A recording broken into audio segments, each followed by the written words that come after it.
Seriously? But, Mr. Morris, I don't understand, sir. How can you only be telling me this now? I'm afraid that there's nothing really I can do. I'm really facing a crisis. My hands are tied. But what about my film? Well, I'm afraid you'll have to come up with something on your own. Take it from me. Sometimes you just have to let things go. Same goes for this film festival.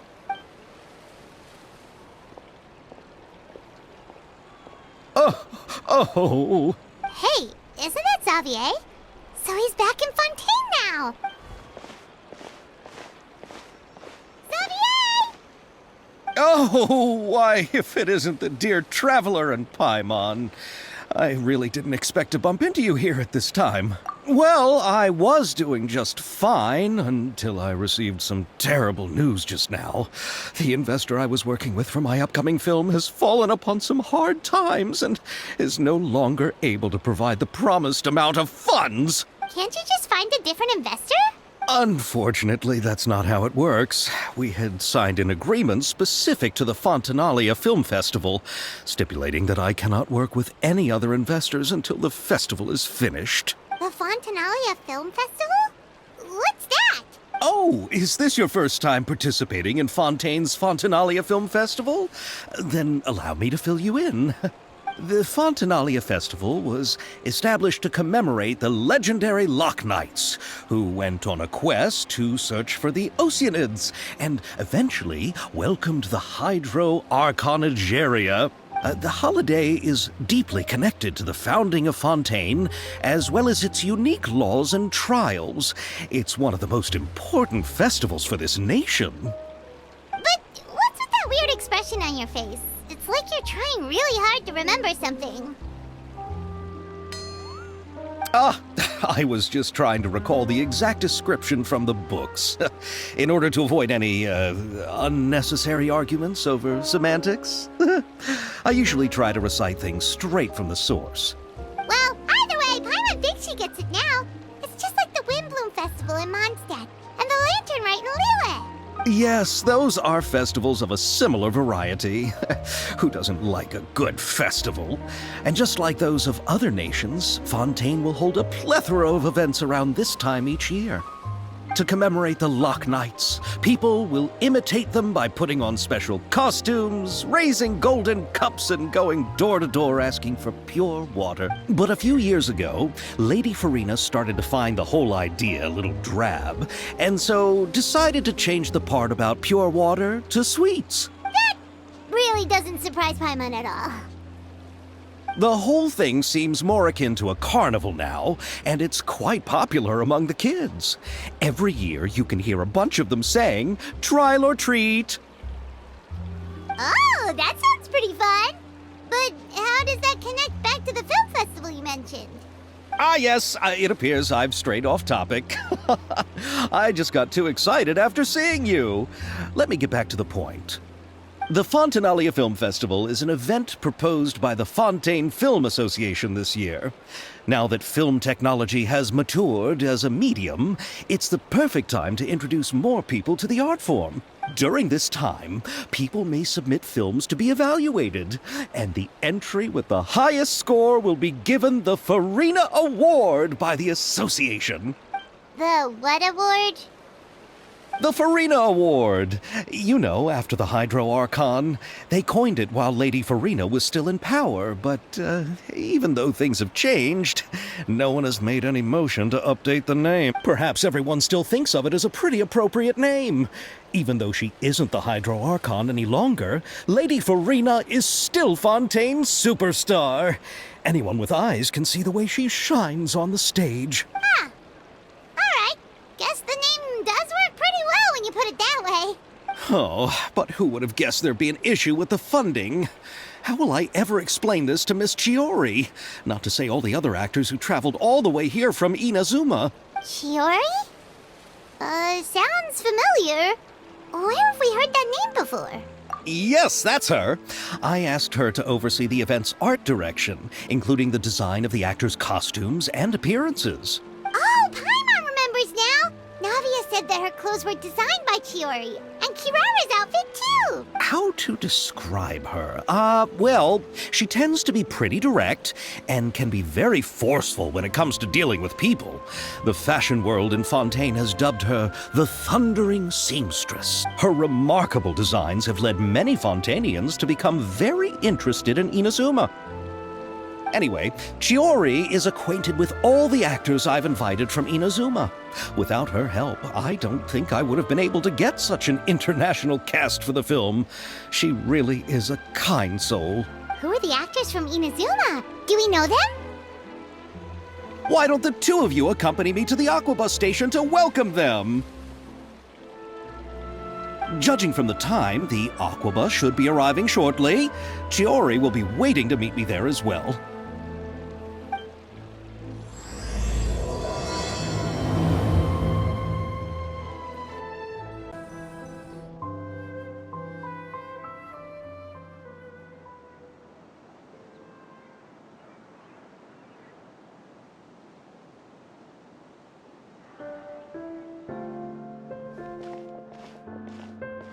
Miss Chiori? Your talk with the investor sure went fast. The Aquabus hasn't even arrived yet. Oh? And who are they? Allow me to introduce you. This is the Traveler and Paimon. Pleased to meet you. Likewise! We've heard the owner of Chioriya Boutique is a skilled seamstress, so it's a real pleasure to finally meet you in person. Thank you. I just wanted to make sure she wouldn't always look like a cat that had been unceremoniously dropped in a bucket of paint. So tell me, what happened?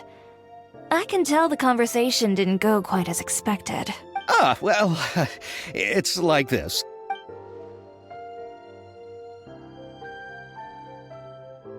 Ugh. I know, Chiori, you don't have to say it. You did remind me that this investor was a little bit sketchy. Yes, there's no doubt about that. But how could I pass it up? He offered me twice as much as the others. And therein lies the problem. Yes, but just put yourself in my shoes. After obtaining such an excellent script, it's only natural that I would want to make the most of the film. The budgets that the others had proposed were nowhere near enough. It's difficult to find someone willing to front such a large amount of mora, so... Don't be sad, Xavier. We might be able to help scrounge up some more together for you. Oh, thank you, Paimon. That means a lot to me. But the cost of the film is staggering. I'm afraid that any mora we can scrounge together in a short amount of time won't even be able to cover the actors' fees. We need to move on. What's happened has already happened, and there's no changing it. But now's not the time to give up. What? You're saying that you have a plan? No, that's not what I mean. I'm simply saying I wouldn't give up just yet. The actors I recommended aren't just after Mora after all.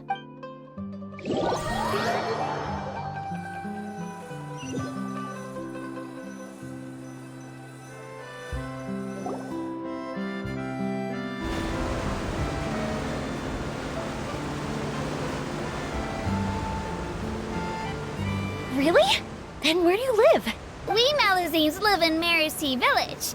The only way to enter is from underwater. Oh, you must be pretty tired after work every day, right? I mean, you have to swim all that way just to go home. We are so thoughtful.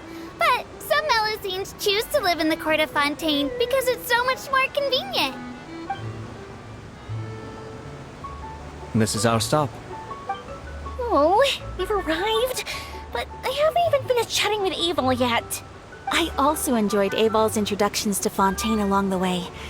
Everything you described was so clear and detailed that we can't help but want to hear more. Thank you so much. I'm usually working here on this Aquabus, so I hope I'll have the chance to see you again. There are still many more places I'd like to introduce to you.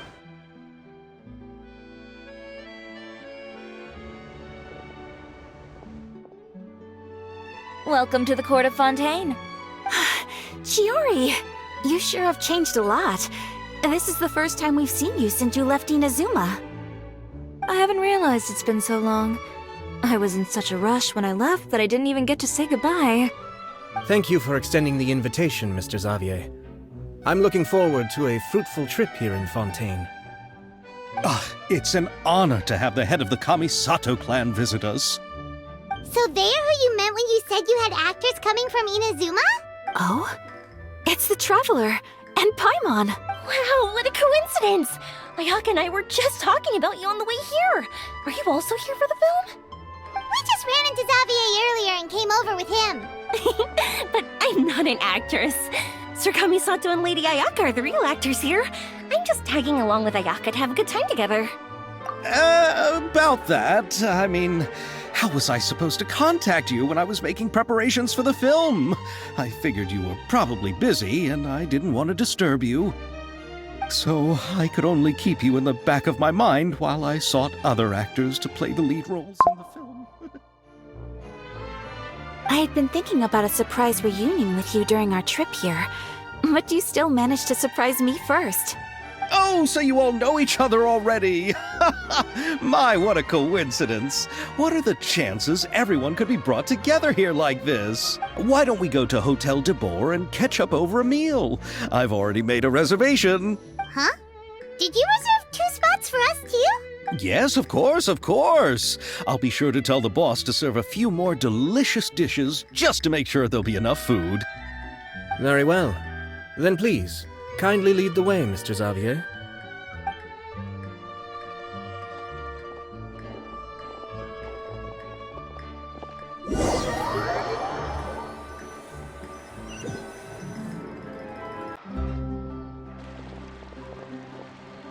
Wow, the buildings in Fontaine are so tall.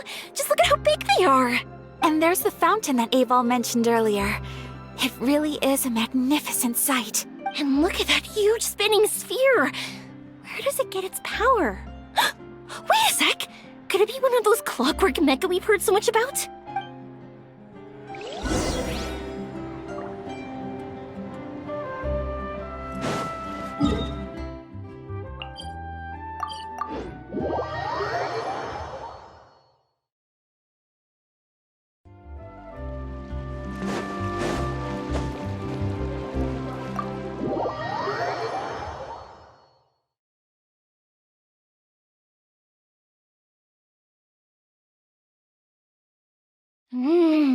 So this is what food from Fontaine is like. It sure is different from what we have in Inazuma. How should I describe it?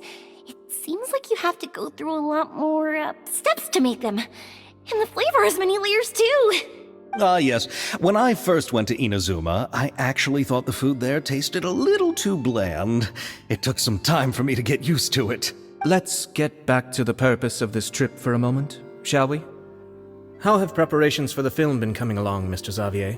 Well, I've already assembled most of the film crew, a lighting specialist, a prop manager, and a costume designer. I've also bought the copyrights from the novel's author.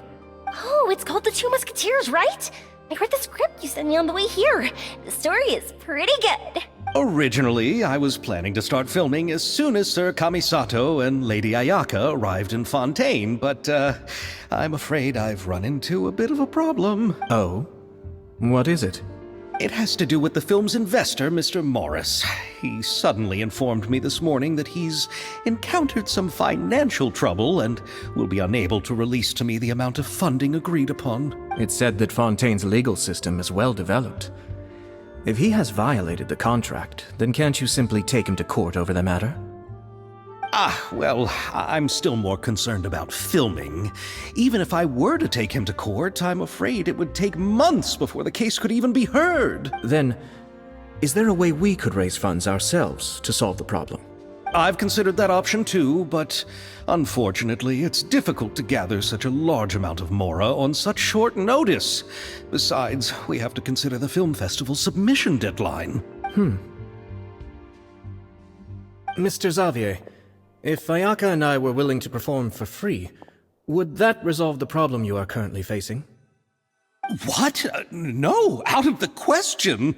To have you come all this way just to act for free? Oh, no, that won't do. There's no need to worry, Mr. Xavier. My brother and I had actually intended to work for free after receiving your invitation. Inazuma has only recently reopened its borders, and needs to strengthen its relations and cultural ties with other nations. We didn't have many collaboration projects with Fontaine in the past, So we hoped this trip would serve as a good start for the future. Indeed. You could say that's the real reason why the Yashiro Commission agreed to come to Fontaine. I understand, but having you two act for free just doesn't seem right. Not at all. While we're officially here to conduct a cultural survey of sorts, we must express our sincerity if we want to establish formal cultural ties with your nation. This film will serve as proof of friendly cooperation and cultural exchange between Inazuma and Fontaine. It's my hope that the film can be finished and released as smoothly as possible. If you still don't feel comfortable with this arrangement, I would also be more than happy to be introduced to some other renowned individuals in Fontaine's literary and artistic circles. All right. I'll do as you say. Thank you so much. I'll make sure to cobble together enough mora now, even if it means selling my house, my camera, and every single family heirloom. Come on now, no need to go that far. I'll also help you out as a brand sponsor. Me too! Even though I didn't bring much more to spend on this trip, it's still better than nothing. You are too kind, all of you. I really don't know how to... Ew. Alright, enough about that. Now that we have Xavier's savings, my support, and 2 leads who are willing to act for free, I think we will be able to make this happen. So, instead of Mora, you'll help with filming and production. Oh, but how can we help with that?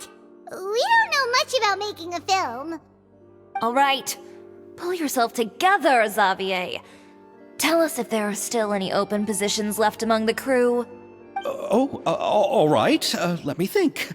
We still need a camera operator, a clapper loader, and someone to manage logistics. I originally wanted to personally serve as director, but I've been too busy working as the producer. So the positions of director and director's assistant will also need to be filled. Paimon knows what the director and the logistics support person do, but what's a clapper loader? The clapper loader is responsible for using the clapper board to record and organize the information of each shot when the camera operator begins shooting. The work requires both patience and careful attention to detail. A clapper board? Oh, you mean the thing they hold that goes clap whenever they start filming? Yes, that's right. Are you interested in that job? For sure! Paimon's always wanted to try that. Alright, then you'll be our clapper loader. I can find someone from the store to help with logistics. What do you think, Xavier? Fine by me.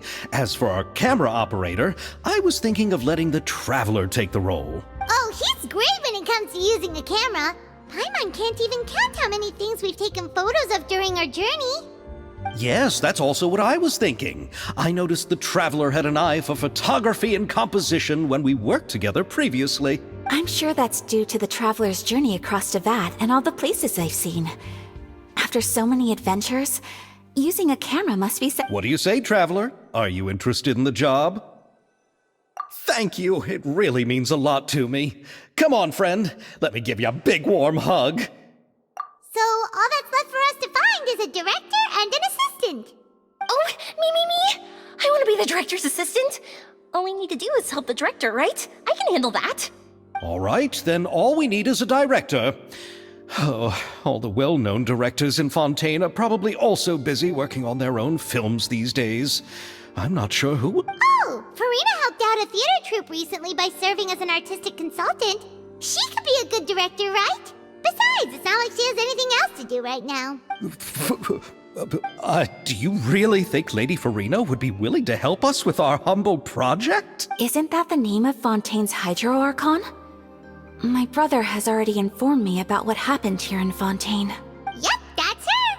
She helped out a theater troupe not too long ago, and now she's taking up work as a director. Well,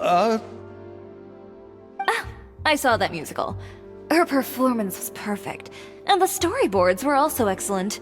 Don't let her former identity intimidate you. She's the best candidate we can think of right now. You'll never know until you give her a shot. fine. You're right, Shiori. I'll do anything for the sake of my film. Anything! Then I'll have to ask the Traveler and Paimon to show me the way to Lady Farina's residence. I just hope she'll agree to help. Do you need us to also come along? No, there's no need to trouble you with this. Besides, you've just arrived in Fontaine, and I'm sure there are many places you would like to visit. Just leave this task to me. It's part of my duties as the producer. Very well. Then we'll be waiting to hear the good news. I'll go with you. By the way, you might want to consider bringing a gift. And don't worry, we won't simply drop you off at Farina's place. We know Farina pretty well by now, so having some familiar faces there should help your chances. Besides, the whole thing was our idea in the first place. All right, then I'll start making preparations. As for the gift... A gift for someone who was once seen as the Hydra Oricon. I wonder what she would like. I recall that Lady Farina once fancied a clockwork ring, so perhaps I should get another exquisite clockwork contraption for her. Huh? Can't we just bring some desserts, like the Fontinalia mousse? But wouldn't that be a little too cheap? She does like desserts, though. Isn't the Fontinalia festival happening right now? I heard Abel tell us on the Aquabus that Farina introduced the tradition of going door to door and asking for sweets. To do something like that, she must have a real sweet tooth. I agree with Yoimiya. If the gift is too fancy, it might actually make her feel more uncomfortable. Alright then, let's go buy some Fontinalia mousse. But will that really be enough? We'll be asking her to do a lot of work, you know. You're right. We need to further sweeten the deal. Huh? You want something even sweeter than Fontinalia mousse? Yes, we'll need a gift that's sweeter than any dessert in the world. But what could that be? Your words of praise.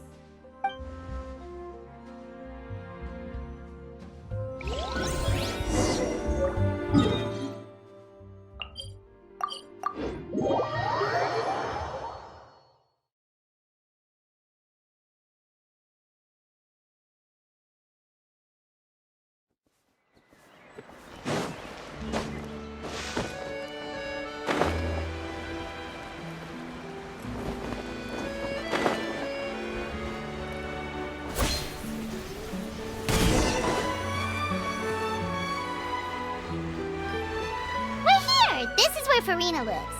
Okay, I'll go knock on the door.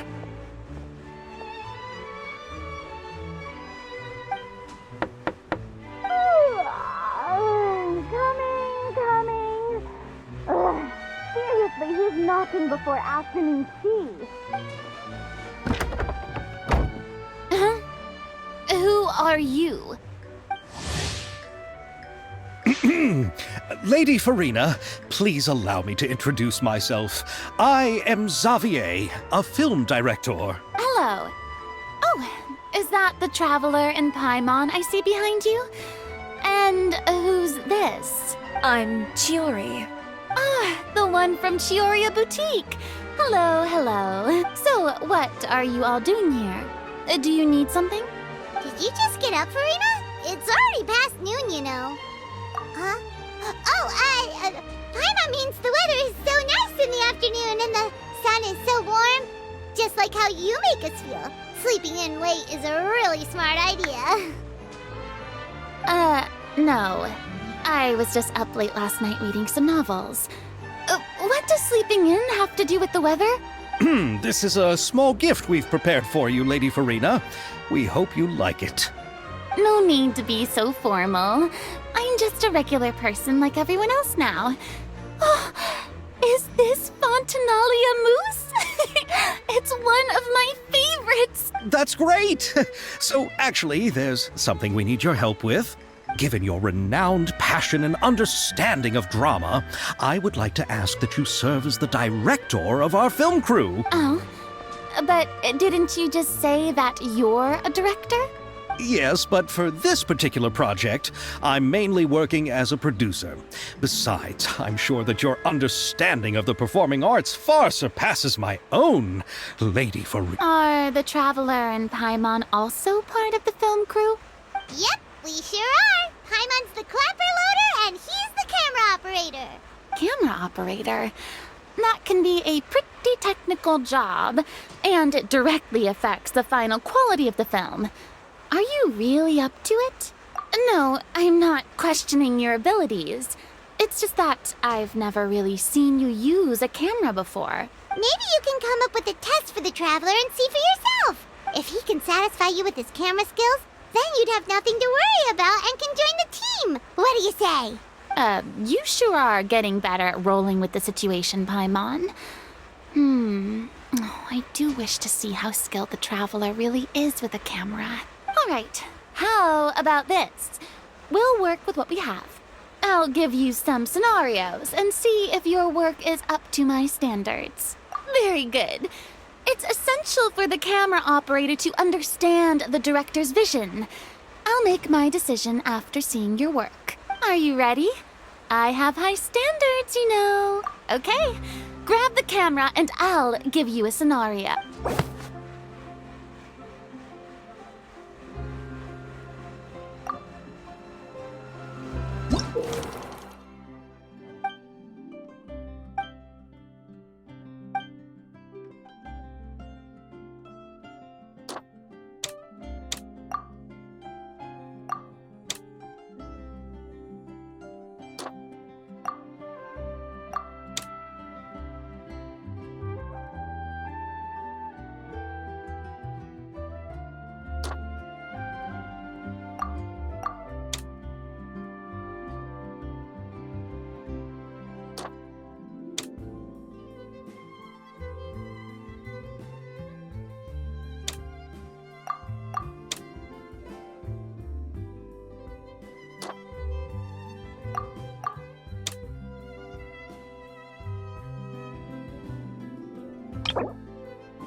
Oh, it appears that you have more skill than I thought. All the shots had a great composition, and I could really feel a connection to the characters and their lines. Yeah! Does that mean you agree to be our director, Farina? Did you think I would agree just like that? After our performance of The Little Oceanid, I've begun to make a name for myself again, you know. In fact, I've already had several troops approach me for the Fontanalia Film Festival. Unfortunately, the scripts were all pretty boring and didn't pique my interest. If others were to find out I agreed to work with you so easily, then, well... Hey, but didn't we have a deal? What else do we need to do to convince you, Farina?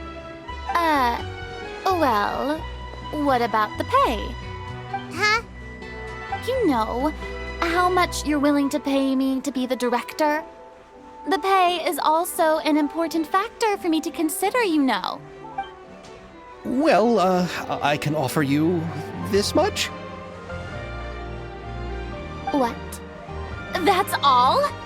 If Nervulat were to hear of this, he could charge you with underpaying your labor. I'm sorry, but our crew is in a tight financial spot at the moment. I see. Well, even though it's highly unlikely now that I'll join your crew, there's still something I'd like to ask. Exactly what film are you planning to make? Oh, our script is an adaptation of The Two Musketeers. Huh? Wait, you mean the suspense thriller novel that was a #1 bestseller? Oh, Oh, so Farina's read it too. Of course I read it. I've always had a keen interest in artistic works that strike a chord with the populace. I see. It all makes sense now. You must have used most of the budget to pay for the copyright. Not really. The novel's author transferred the copyright to me practically for free once he heard that I wanted to make a film adaptation of the story. The lack of budget is due to another issue. He probably just wants to get his name out there. So, Mora isn't the most important thing to him right now.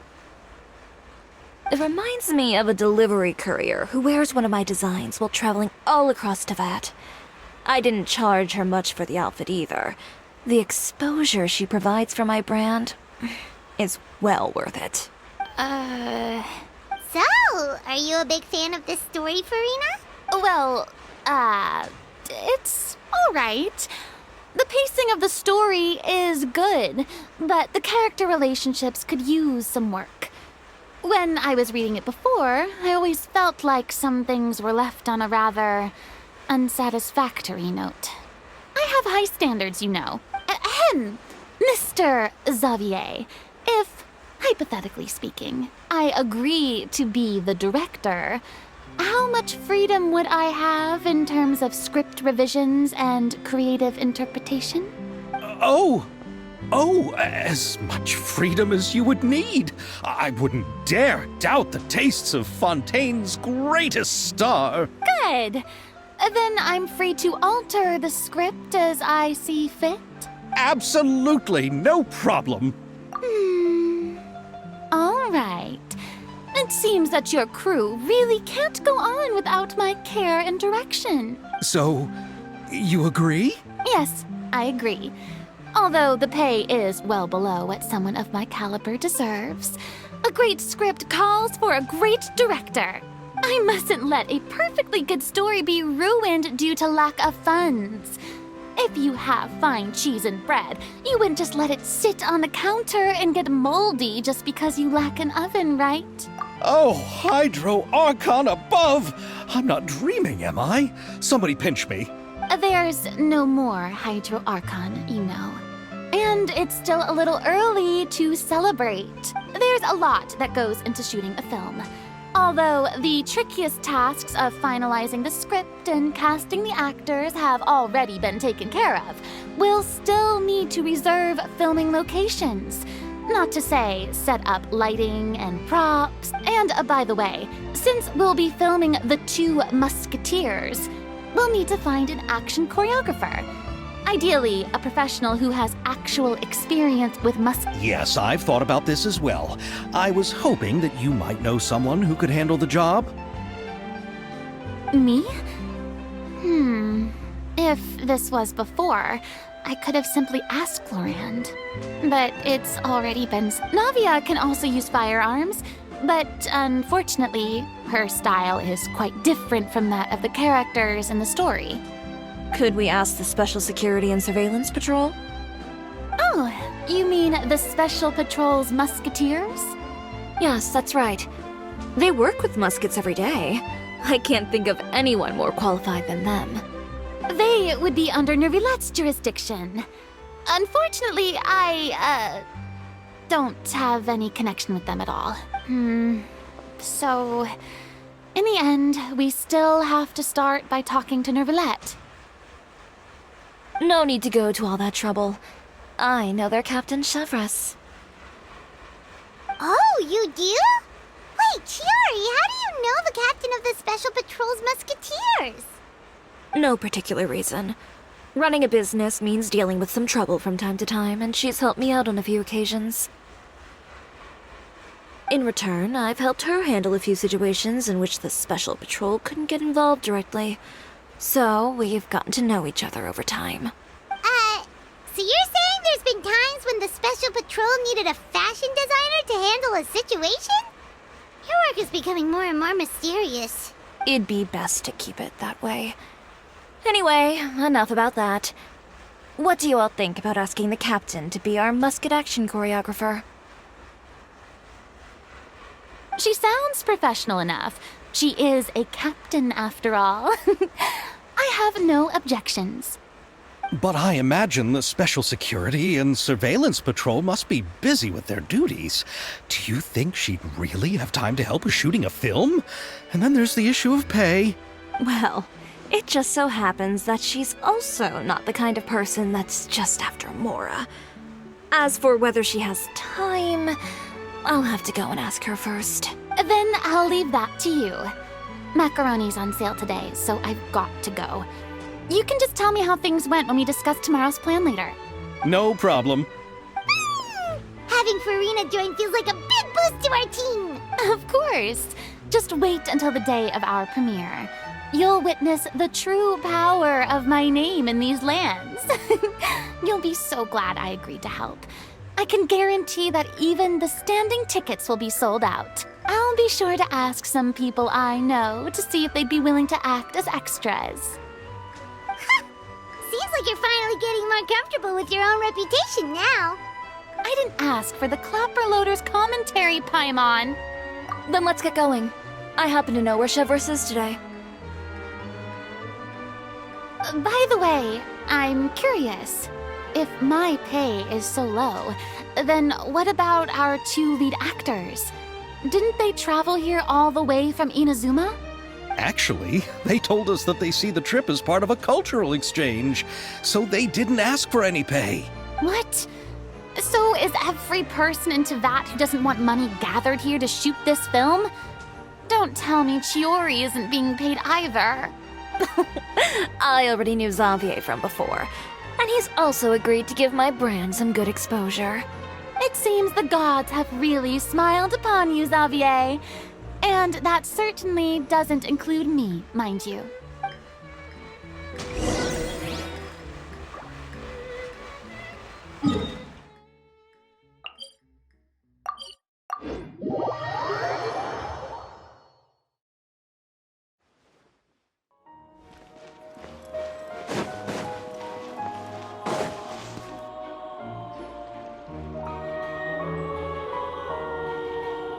All right, this is the place. But where's the captain? There's hardly anyone around here. She's over there. The one with an eye patch reading in front of the newsstand. Oh, her! Paimon could tell there was something different about her. She seems kinda intimidating. Please wait here for a moment. I'll go fetch her. She's working now, so you might not want to get in her way. Working? But isn't she just standing there and reading a novel? Just trust me. Oh, alright, let's see what happens then. Chiori sure is a mysterious person.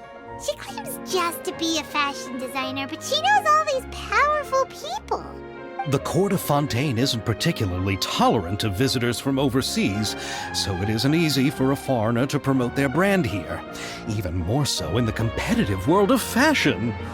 Even a local like me just trying to make a film has to face all kinds of challenges. So I can only imagine what Chiori has been through to get where she is today.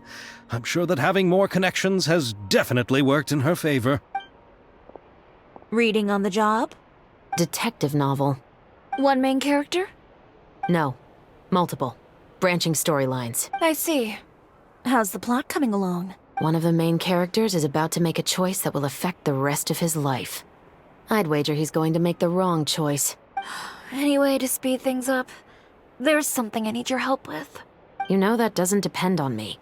It all comes down to what the character chooses. Which is exactly why I'm here to help.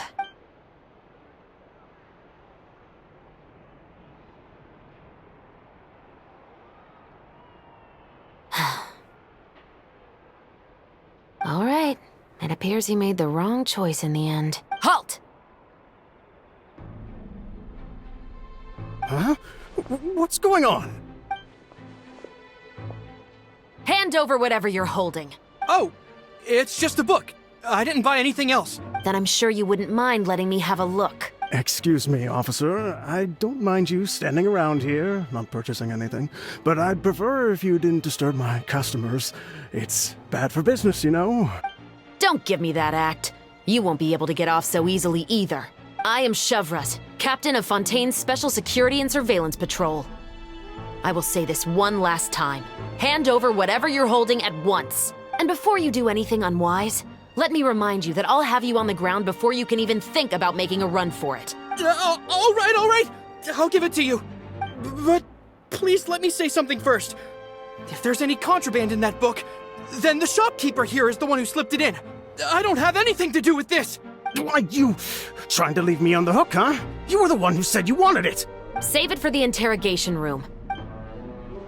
Take them away, Letelier.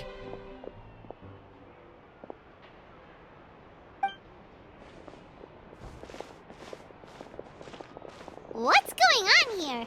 1 second you're reading a book and the next you're escorting people away! And who are... Oh! Aren't you the traveler who's been all over the papers recently? Chiori, I'm assuming what you wanted to ask me about has to do with them, right? Maybe I can let you in on what's happening then.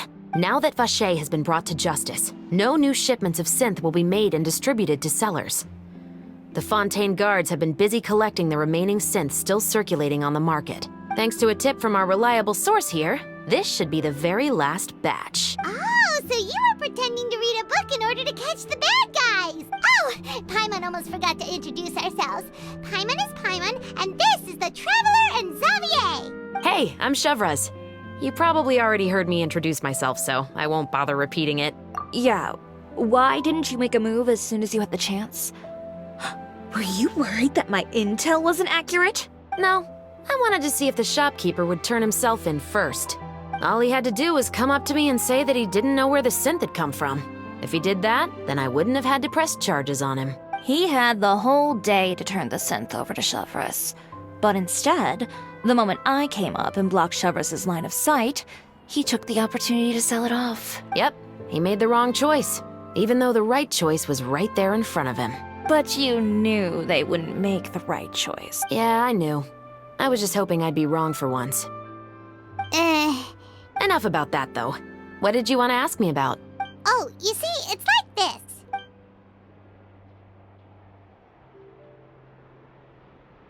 The Two Musketeers. You certainly have a good eye for a story. So what do you need me to do? Just be the action choreographer for the actors? Yes, that's right. I want to make sure we get all the details right.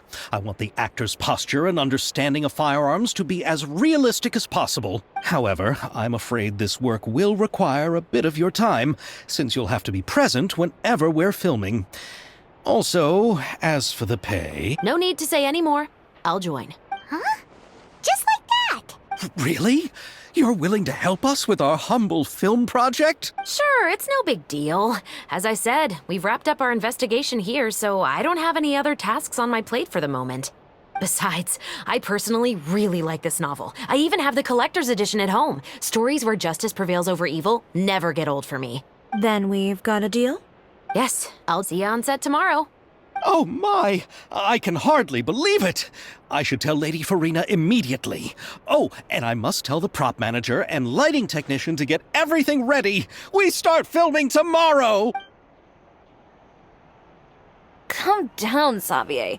The film is going to take more than just a day to finish. Still, I should also head back now and start preparing the actors' costumes and makeup. Alright, guess that's it for today then. Traveler, Paimon, please stay for a moment. I have something to tell you. Then I'll take Xavier back. Poor thing. He's so excited that he can't even walk straight anymore.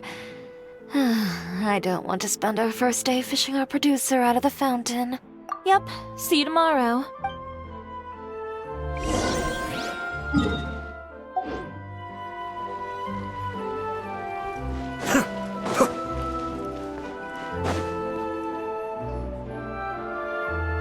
So what did you want to tell us, Chevraz? Have you read The Two Musketeers?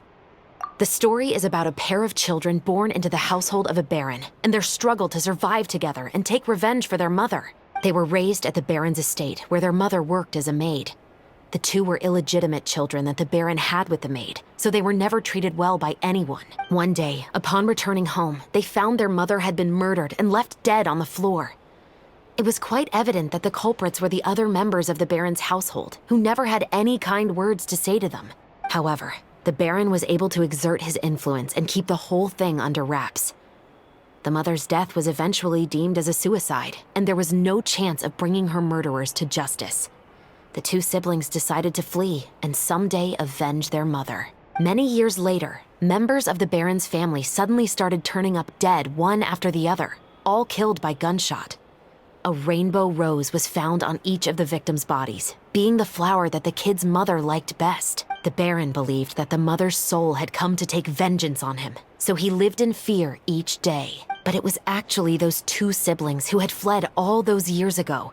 They relied on each other to survive and trained day and night, eventually becoming adept musketeers. They used all of their abilities to collect evidence and clues before executing their plan and exacting revenge on the Baron. Their actions let the truth behind their mother's death be known to all. That's quite an exhilarating story. Yep, the Baron got what he deserved for his evil deeds, and justice was able to prevail. It was just the kind of story I enjoy. Oh, so is that why you were so willing to join our crew, Chevreuse? You could say it was one of the reasons. Oh, you mean there were other reasons too? I've read the reports about you. Whether it was at the trials or when you lent your hand to resolve our nation's crisis, you've shown that you've got a strong sense of justice, as well as a great mind for deductions. Yes, you're as sharp as I expected. It seems you've experienced many similar situations before. There's been a recent murder case involving Muskets. The perpetrator's methods appear to be very similar to what is described in the novel. Huh. Really? But Paimon didn't see anything about that in today's papers. The Marechaussee Phantom hasn't yet released any information to the public because the investigation is currently at a standstill. The murderer is extremely cautious. A murder involving firearms? But not that many people use those in Fontaine, right? Impossible. We perform a routine inspection of our firearms and ammo reserves every day. If one of the weapons had been fired, it would stick out like a sore thumb. Besides, I trust the members of my platoon. However... Well, that's all I can disclose about the case today. Huh? What do you mean? I hope you all can go back and get some shut-eye. You can decide tomorrow whether or not you'd like to join the investigation with me. I'm aware this might not be the ideal time to add more to your plate, but the more capable people we have, the better the chances that justice will prevail. Carrying out investigations isn't actually supposed to be our responsibility. Our job is to apprehend the perpetrators. Finding them is really up to the Marechaussee Phantom. You could say I'm taking part in the investigation out of personal interest. I don't want people to see Muskets in a negative way, and also, I'm concerned about the similarity between the crimes and the story. You mean they might be connected somehow? I suspect so. Just to make myself clear, this is not an order, nor is it a deal of any kind. It's a request, nothing more. If you two have any interest in the case after we finish filming tomorrow and are willing to assist me, then I would be most grateful. What do you think, Traveler? Yeah, you're right. Paimon's getting a little tired too. We've really been hustling all day. You'd better head back and get some rest. It's good to keep a calm mind, especially when you're about to make an important decision. Otherwise, when the moment comes, you might end up like that shopkeeper and not even realize that the right choice is right there in front of you.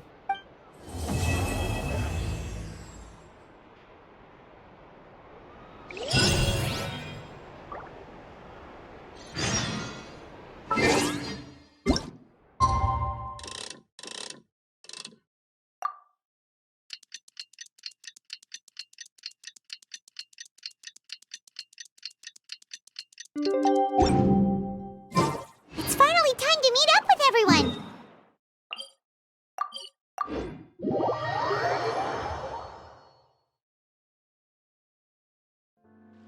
If Paimon remembers right...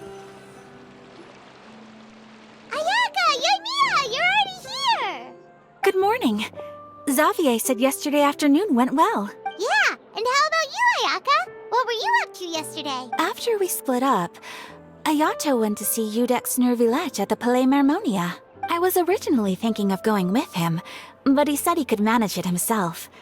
He told me to go see the sights around Fontaine and to enjoy the local culture. So I rode the aquabus with Yoimiya and visited the opera house on Aranias Island. Yeah, you wouldn't believe what we saw there! 2 mechanical puppets that were dancing together! You've already seen them, right? Yeah, those two! Amazing, aren't they? We sat and watched for quite a while. It was mesmerizing. Like we could keep watching them forever. Oh, it was the same for us the first time we saw them, too. Afterwards, we went swimming at the beach. Well, diving, to be exact. It was the first time I ever breathed underwater. I held Ayaka's hand and we counted down together. 3, 2, 1, and then splash! We were beneath the waves.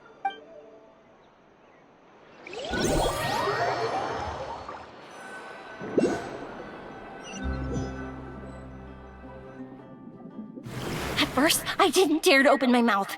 But once I couldn't hold my breath any longer, I decided to take a big breath in.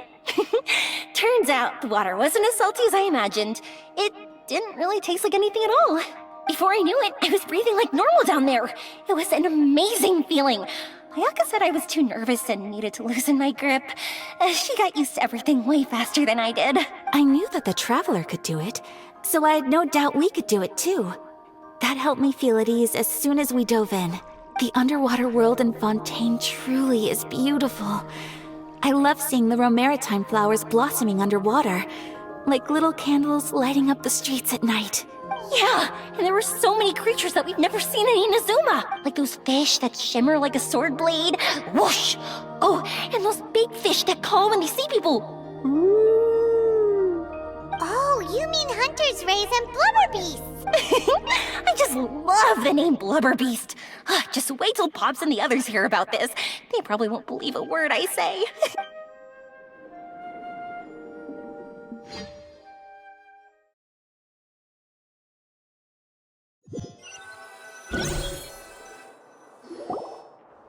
Yoimiya was down there for quite a while. It was dark before we finally rode the aqua bus back to the city. I figured she'd want to sleep in today. Yeah, even I was worried that I wouldn't be able to get up. I still felt like I was drifting in the waves when I went to sleep last night. But as soon as I woke up today, I remembered that we'd all be shooting a film together, and I was ready to go. Speaking of the film, where's everybody else? My brother and Xavier were speaking to the restaurant owner about using the place as a filming location. They should be here soon. As for the others, We're here.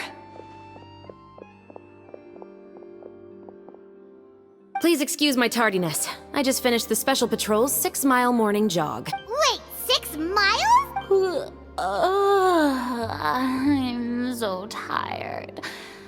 I heard you all chatting, so I decided to come down. I sure could use some of that endless energy everyone else has. good morning, everyone. Boarding. Can someone fetch me a cup of coffee? More milk, hold the sugar. Sure, I'd be happy to do that for you. No, you can't go anywhere. Please, have a seat over here so I can get started on your makeup. Ugh, the last thing I want is coffee stains on my costumes. I can get the coffee. It's the perfect job for an assistant.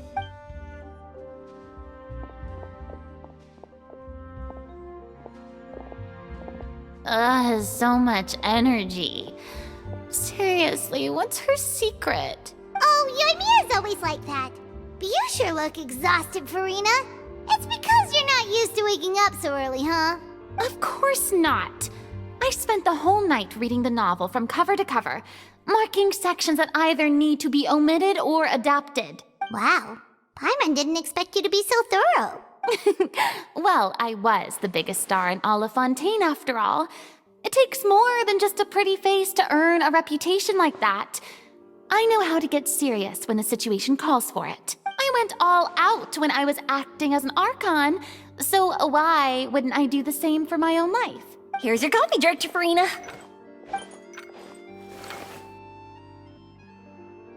Oh, thank you.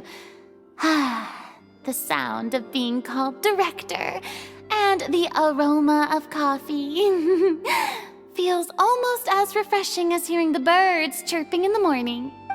It seems everyone has managed to arrive on time. We've reached an agreement with the restaurant owner. We are free to use the second floor to shoot our film. Really? That's great! He is really looking forward to our film, and hopes that providing his restaurant as a filming location will attract more customers. Well then, Mr. Xavier, I'll leave the rest to you. Okay, thanks. First, I'd like to introduce our new members. This is our prop manager, Veronique. She'll be in charge of all the film's props and items. And this is Bono, our lighting technician. He'll be in charge of lighting and illumination to set up each scene's atmosphere. Wow. Sure feels like we have some real professionals joining the crew now. First of all, please allow me to first express my sincerest gratitude to everyone in the crew. When my investor informed me yesterday that he wouldn't be able to provide the funds, I really thought that this was the nail in the coffin for this film. I had no idea that I'd find so many people willing to help me on such short notice. Thank you. Thank you all from the bottom of my heart. No need to be so cordial, Mr. Xavier. We're all honored to be a part of this. Your works made a profound impression on me when I saw them back in Inazuma. I am sure that someday, this film will be remembered as a prime example of cultural exchange between Fontaine and Inazuma. Yes, the story is the reason I agreed to join. I can't bear to even imagine what this film would look like without the very best director. Anyway, I would like to make a promise to everyone that as the producer of this film, I'll do whatever I can to ensure that everything goes as smoothly as possible. This is not just my film. It also embodies the thoughts and feelings of every person here, as well as the endless effort we are about to pour into it. So, without further ado, the Two Musketeers will officially begin filming now! You may take it from here, Director Farina. All right. Listen up, everyone. The first scene takes place when the two young musketeers are living at the Baron's home, still unaware of all that is about to happen to them. We'll need props and lighting to set the scene. Our lead actors can go get their makeup done, and extras, please take this time to go over your positions. Whoa. Seems Farina's really kicking things into gear as the director. Is everyone clear? I don't want anyone traipsing around the set like umbrella finches. All right, cameras will start rolling as soon as the set is ready. Let's make a film that'll make some serious waves in Fontaine. Not the kind of waves that drown people. I mean the good kind of waves. Seems like she's still a bit traumatized by that. Anyway, let's go see if there's anything we can do to help.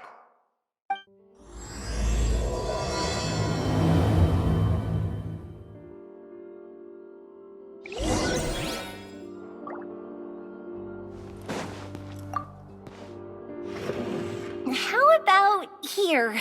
A little more to the left. You got it. Hey, Yoimiya, do you need a hand? No, I'm fine. You know, doing the lighting is kind of like designing a fireworks show. It's interesting to imagine what kind of atmosphere the lights will create. I heard that the Traveler will be operating the camera and Paimon will be the clapper loader, right? Those roles are just perfect for the two of you. Really?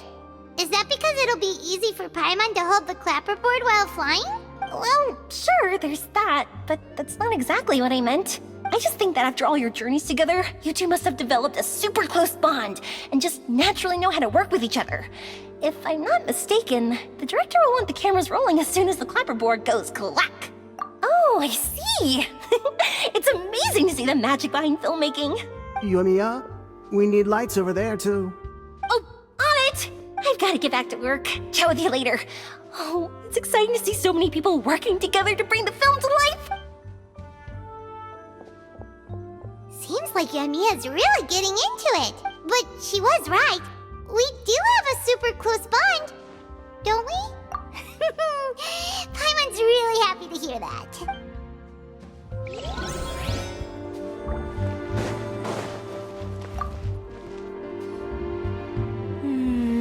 Ayaka has mentioned you to me before. She said that you two were great friends when you were kids. No talking. I'm thinking about how to do your eyeshadow. Ah, yes. To help me really look the part. To achieve a more young and naive look for this scene. Are you saying the wrinkles around my eyes are too deep? You just have too much of a calculating look in your eyes. You sure don't mince your words. It seems you really haven't changed much. Quiet.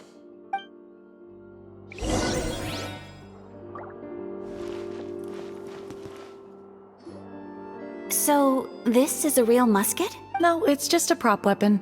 Not bad. Have you seen a real musket before? Only in books and newspapers. I made this one based on the relative shape and proportions I saw in reference images. When we're filming, some special gunpowder will be applied around the muzzle, which will help create the flash and smoke effects of a real gun being fired. Which means it'll be up to the actors to portray the recoil. That's right. The sound effects for gunshots will also be added in post-production. Thank you, Veronique. I think I know where to start now. However, the musket's gears and firing pin could still use some work. Adding some wear on the metallic components will make them appear more realistic. Also, be sure to rub the muskets with some oil each time before we start shooting. That'll give the impression that the firearms have been well maintained. Good point. You seem to know a lot, Miss Chevres. I assume you use these types of firearms on a regular basis? Yes, I perform routine maintenance on my weapons every day. Just like we as people need to eat and sleep, muskets need to be cleaned and maintained. I also perform similar care for my sword every day, and familiarize myself with its shape and weight, to the point where it feels like a natural extension of my body. Yes, this way, our weapons will never betray us in the heat of battle. Yes, well said. It seems we have the same philosophy on this topic. Oh, sounds like they found a common interest to talk about. Though these props differ from the muskets I use, I can still give you some pointers. Good. I look forward to your instruction. First and foremost, never point the weapon at anyone, regardless of whether it's a real or prop weapon or whether you're holding it or it's on the table. This holds for any time when you're not actively engaging an enemy. Okay, understood. When aiming the musket, extend your arm so that it's level with your shoulder and use your eye to look down the weapon's sights. Like this? Not bad. Now, try saying your lines. This is the end of the road for you. Good. Now turn your body a little. That way, you'll give your enemy less of a target to work with. And relax your shoulders. Here, allow me to demonstrate. This is the end of the road for you. Huh. Excuse me, Miss Chiori. Director Farina, there's something I wish to discuss with you. Oh? What is it? Like this? Yes, much better. What do you think? I do see your point. But are you sure you wish to do this? I believe it would be most fitting. Well, if you insist. All right, I understand. Miss Ayaka, Miss Chevres, could the two of you please come over here? Huh? What's going on? Are we gonna start filming now? Let's go see. What is it? I have a question for you, Miss Chevres. Would you be willing to play the role of a musketeer? What? To clarify, I would like to turn over my role to Miss Chevres. But brother... Don't worry, Ayaka. I actually view this as a good thing. I was becoming troubled trying to set aside some time to speak to the staff at the Palais Mermonia. I would like to have some conversations about the cultural exchange between our two countries, and I've heard that the bureaucratic process here can get rather complicated. Now, I will be able to focus on my work. Besides, you also know that I'm not really one for public performances. Are you really sure? From a director's point of view, I also felt like the relationship between the two musketeers in the original story could be improved. The older brother in the story plays the lead role with his overbearing character, but this causes his character to overshadow that of his sister, and the theme of the two supporting and relying on each other isn't conveyed very well. But if we were to change the siblings to two sisters of a similar age, then that aspect of the story might come through more clearly. Also, I've seen you instructing Ayaka. That cold and dignified personality is exactly what we need for the older musketeer. Of course, even with all these insights, the decision should still be made by Miss Chevres. Chevres mentioned that she really likes the story, right? Paimon bets that she'll take the role. All right, I'll take the role. Good. It's decided then. I'll get started on making edits to the script. We'll also need to make some immediate adjustments to the lighting, props, and costumes. I have a feeling that our adaptation will be even better than the original story. You're doing a great favor for me, Miss Chevres. You have my gratitude. Don't mention it. I like this character, so if anything, I should be the one thanking you. Well, since my brother is the one who brought up the idea, I suppose there's no need to worry. Let's go, Miss Chevras. I look forward to working with you. Please, just call me Chevras. Seems like you're really going out of your way to solve the problem I was having with your makeup. Surely you jest, Chiori. I assure you that I was mostly motivated by a desire to spend more time on formal business. Oh, come on. You really think I'd buy that? According to what I've heard from Ayaka, her brother is someone who can juggle 10 different matters at the same time. I'm sure you have other reasons for backing out. Perhaps. Ayaka always said she wanted to go out and see more of the world, just like the Traveler. But I feel that she needs not only to see other nations, but also to make some different kinds of friends. I think it would be harder for her to make new connections with me constantly by her side. I would like to give her some space. Alright, go on. Spoil her some more. Ayato! It's too bad you're stepping down from the role. Paimon really wanted to see you act as a musketeer. No need to poke fun at me. I'd wager that you also felt that I wasn't the best candidate for the role. It's a little hard for Paimon to imagine you saying those lines. Yes, I've made an appointment to meet some people from the Palais Mermonia.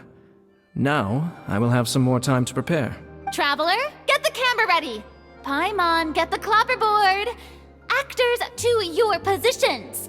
We're about to start shooting the first scene. Go on now. And please take good care of Ayaka. Yep, don't worry. Thank you. I look forward to seeing the film when it's finished. All right, now that we're all here, let me help set the scene for everyone. The first scene takes place when our two main characters are still living at the Baron's estate. They've been ostracized and verbally abused by others in the household, but they still have no idea why. We want to capture how naive and innocent they are despite their pain. Chevras will be playing the role of the older sister, Tulip, and Ayaka will be the younger sister, Iris. Be sure to get close-ups of the main characters at the right moment. Silence on the set! Lights, camera, action! Let's go! Tulip, Mother's been out for quite a while now. Perhaps she went to pick some flowers on the way home. You know how she loves flowers. Iris, Tulip! I'm home! Mother! You were out for so long, we were beginning to worry about you. I'm sorry, but I'm back now, safe and sound. Here, I brought your favorite treat. Apple turnovers. Mother, what are those bruises on your hand? Huh? What bruises? Oh, I must have bumped into something while I was working yesterday. But I didn't notice them this morning. Then perhaps they're from when I accidentally tripped when I was out just now. By the way, did you have fun playing at home? What's the matter, Iris? Well, we've realized that no one really wants to play with us. They even took Iris's doll and spat at us. And they even called us names. They said we were... Shh! It's all right, don't worry. Girls, listen to me. It doesn't matter what anyone says. Don't listen to them. No one can define you with such words. You both have wonderful lives ahead of you. Just like your names. You will both blossom like beautiful flowers. Maybe your time to blossom hasn't quite come yet. But one day, you two will bloom more beautifully than anything else. Don't let the soil you're in now ruin your future beauty. Understand? My dear daughters. And cut! Not bad. The actors' emotions were all on point. Let's keep that take. Also, if our clapper loader could avoid shouting at the start of the scene next time. Oh, got it. Great. I was a little worried that my nerves would get the better of me. What about you, Chevras? I felt fine. The lines weren't too difficult at all. Seems like Farina must have adapted the role nicely. You two were great. I couldn't tell it was your first time acting in a film. You should have more confidence. Thank you for your encouragement. Positions, everyone! We'll move on to the next scene after we try a few more camera angles.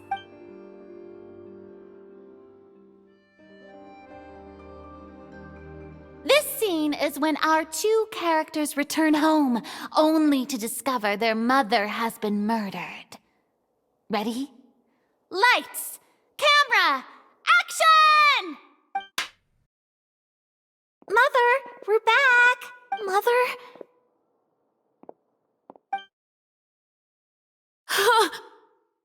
What's wrong, Tulip? Iris, stay away! Huh? Why? What's... Mother! Mother... She's...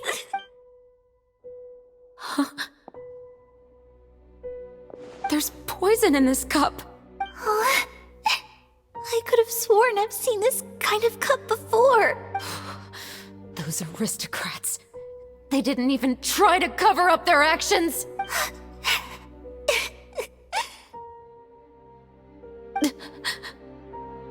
Iris, we need to leave this place. Leave? But now that Mother is gone, where can we even go? Anywhere. All I know is that we can't stay in this house. But are we just going to let them get away with this? We'll have our revenge, I promise you. Just not right now. Come on, let's go. No, wait. We can't just leave Mother here like this. At least let me leave this rose with her. That's why we went out in the first place. To buy her this flower. All right. Goodbye, Mother. We'll avenge you. Someday. And cut!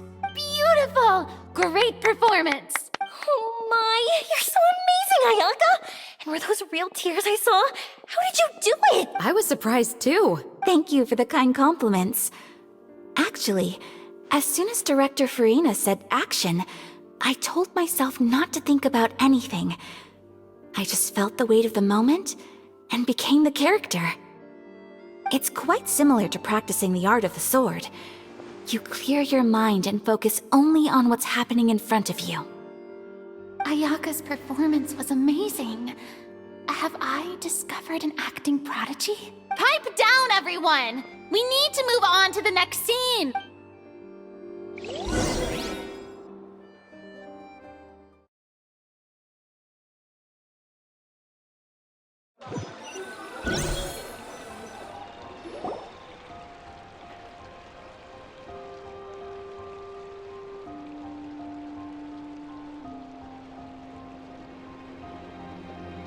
Huh? Are we done already? But Paimon wants to keep playing with the clapperboard. How do you feel, Traveler? Is your arm sore from holding the camera all day? Good work, you two. You too, Chevres. You were quite the actress today. I've read this novel many times before. I have a good grasp of my character's mindset. Anyway, do you remember my request from yesterday? Oh, right! We were having so much fun that Paimon nearly forgot. You have a case where the murders seem really similar to the cases in the novel, right? So, how are they similar? In the story, the main characters grow up to become two musketeers, always using their guns to carry out their revenge. And on each of the victims, they place a rainbow rose as a signal that they've returned. Yes, that's correct. We found rainbow roses just like in the novel. Seems like you're connecting the dots now. Oh, that does sound pretty concerning. Especially after seeing the script today. Ooh, now Paimon can't stop wondering what kind of ulterior motive the murderer might have. What do you think, Traveler? You're smart. Paimon wants to hear your thoughts. Good. On behalf of Fontaine's Special Security and Surveillance Patrol, thank you for your dedication to justice. There's no time to lose. We should start investigating right away. Follow me. Huh? Right now? Well, we just got done The most valuable intel always comes after nightfall. They are like small, remote islands in the middle of the sea. If you don't stay vigilant, you will pass right by them in the fog. That's how one of my favorite books always puts it, at least. So, where are we going right now?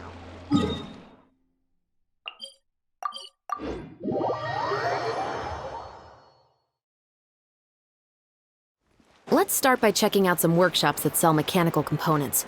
If the culprit is making their own weapons, it's very likely that they'll visit those sort of places.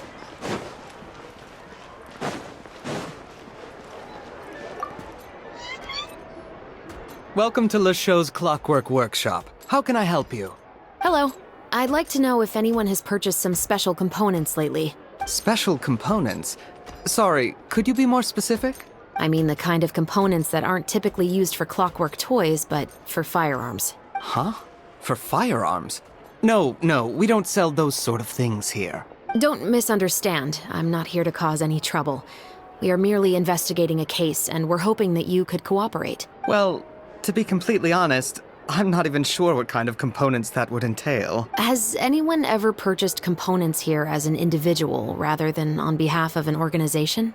We have a lot of customers who buy toys, but those who buy components are all regular customers who buy in bulk on behalf of their organization. Is that so? I understand. Thank you for your cooperation. You're welcome. It's the least I can do.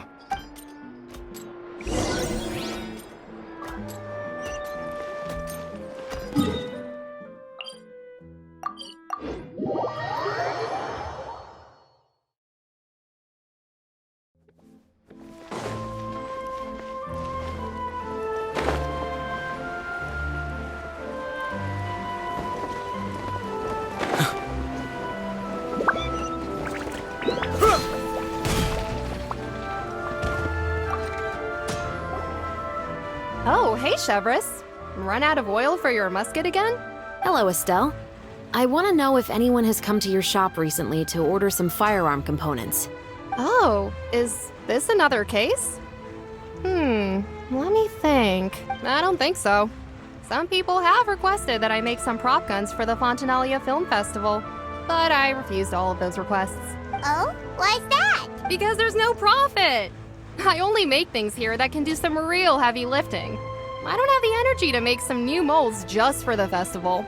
Then has anybody come specifically looking for mechanical components? Well, I usually sell off my scrap to the Fleuve Cendre. I don't typically give them to one specific person. I understand. Thanks for your cooperation. Don't mention it. Always happy to have the Musketeers' patronage. Seems like we haven't found any leads to go off yet. Yeah, unfortunately. All right, let's head to Fleuve Cendre next. Huh? Are you sure? People might not be so thrilled to see the captain of the special patrol there. You think so, huh? Then I guess you don't know. Huh? Know what? That I grew up in Fleuve Cendre.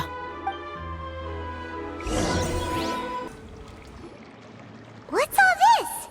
Some broken planks and barrels, as well as some liquor bottles? Yes, but have a closer look, Paimon. Even though somebody has purposefully tried to clean them up, these are obviously marks from musket bullets. In other words, someone was here trying to improve their shot. They were using the barrels and bottles for target practice. Could it have been the killer? Your guess is as good as mine. Although many people at Fleuve Cendre own guns, few hide the fact from others. And even fewer would go to such lengths to hide markings from practice shots. Anyway, let's go. There might be more to this.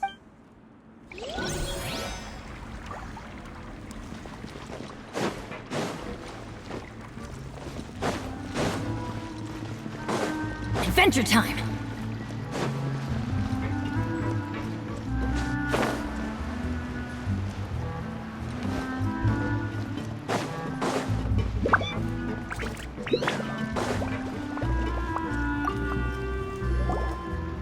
Hello, I'd like to ask some questions. I don't know anything. Don't worry, I'm not here to arrest anybody. You say that now. It's the truth. Here, take this as my guarantee. Wait, did Paimon just see what she thinks she saw? special patrol bribing a citizen? Seems you're different from the other guards. What do you want to know? Have you heard anything related to Muskets in Fleuve Cendre lately? Anything at all? Muskets, huh? All I know is that about 2 weeks ago, we started hearing some loud noises at night. So loud that it's been waking me up. Were they gunshots? Possibly. It's hard to tell around here. Someone's house collapsing, a pipe exploding somewhere, it's all the same. But the noises I'm talking about definitely happened after I fell asleep. Do you know where the noises were coming from? I don't remember clearly. Is it that you don't remember, or that you need to think about it some more? You tell me. Then please, think about it some more. She's giving her even more Mora! The noises came from the end of the Southern Waterway. I came out and had a look for myself when I wasn't sleeping well, but I didn't dare get too close. That's all I know. All right, I'll take your word for it. Thanks for the pâte de fruits.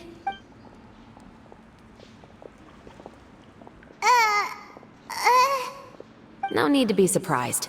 I grew up here, remember?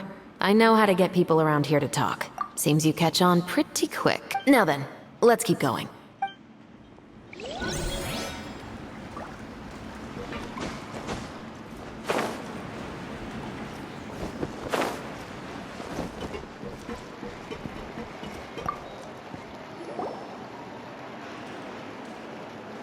It's been a while, Tetro.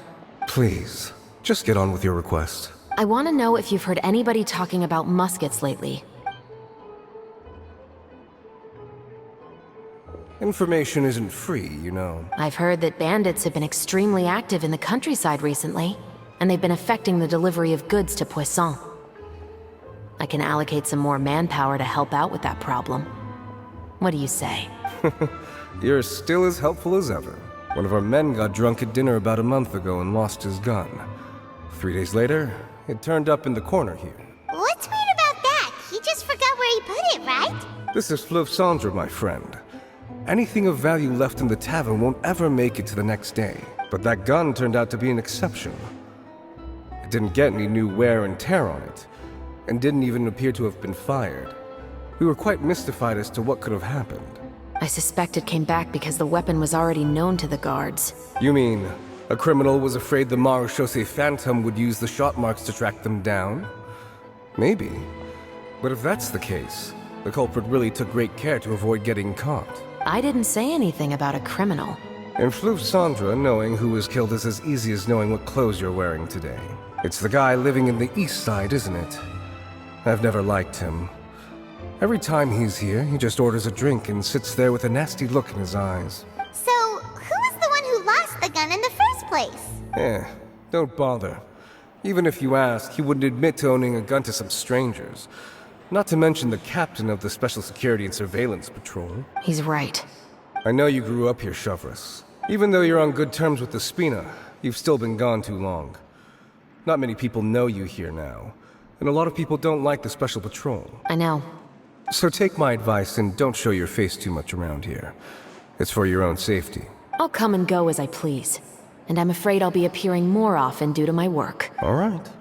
Don't say I didn't warn you.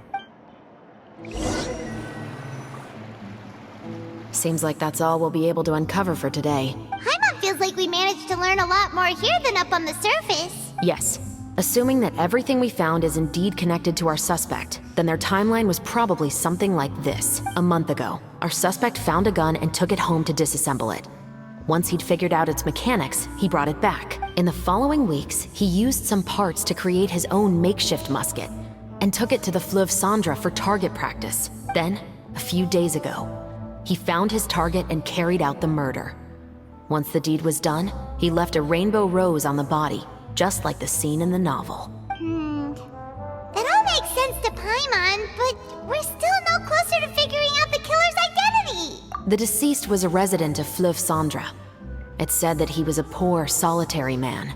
Yeah, that's also something I'm trying to figure out. If we are indeed following the novel, and there's a story behind the murder, then this murder should be an act of vengeance. But according to our investigation, the deceased didn't have any enemies. He was no saint, but no one's heard of a rival who hated him enough to shoot him dead, much less care to leave a rose on his body. What message is the killer trying to convey? And to whom exactly? We've thoroughly investigated that possibility. He claims to have spent the whole day at the Opera House on the day of the murder, and the staff there have confirmed his account. Okay, so he has an alibi. Not only that, he lacks a credible motive as well. He has a family of his own, and both of his parents are still alive. I've looked into his records. He was adopted at the age of 6, and all the proper procedures were followed. There are also records of him at an orphanage before then. In the story, the mother of the 2 Musketeers was murdered after the children turned 10. Of course, he could have changed the children's ages, but I don't want to assume anything without evidence. More importantly, I've also had a chat with him in person. He didn't seem like the kind of person who would pull the trigger to kill a man. Then, what should we do now? We have all this new information, but it doesn't help us move forward. Investigations take time. I didn't expect us to catch the culprit in just a single day. How about this? Let's spend the next few days filming with the crew. We can continue the investigation once we're done with the film. I'm sure that given time, new leads will present themselves. Wait, but weren't you saying Intel is like small, remote islands in the middle of the sea just a moment ago? Wouldn't you just miss them if you were to stop looking? But the book had more than one reference to the islands, Paimon. Oh? What else did it say then? As long as you spend enough time sailing through the fog, you'll eventually come across an island.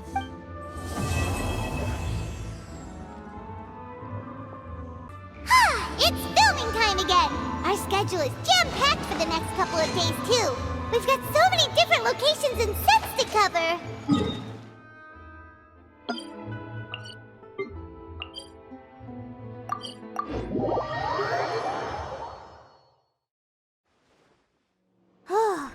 Anyway, let's head out and meet up with the others.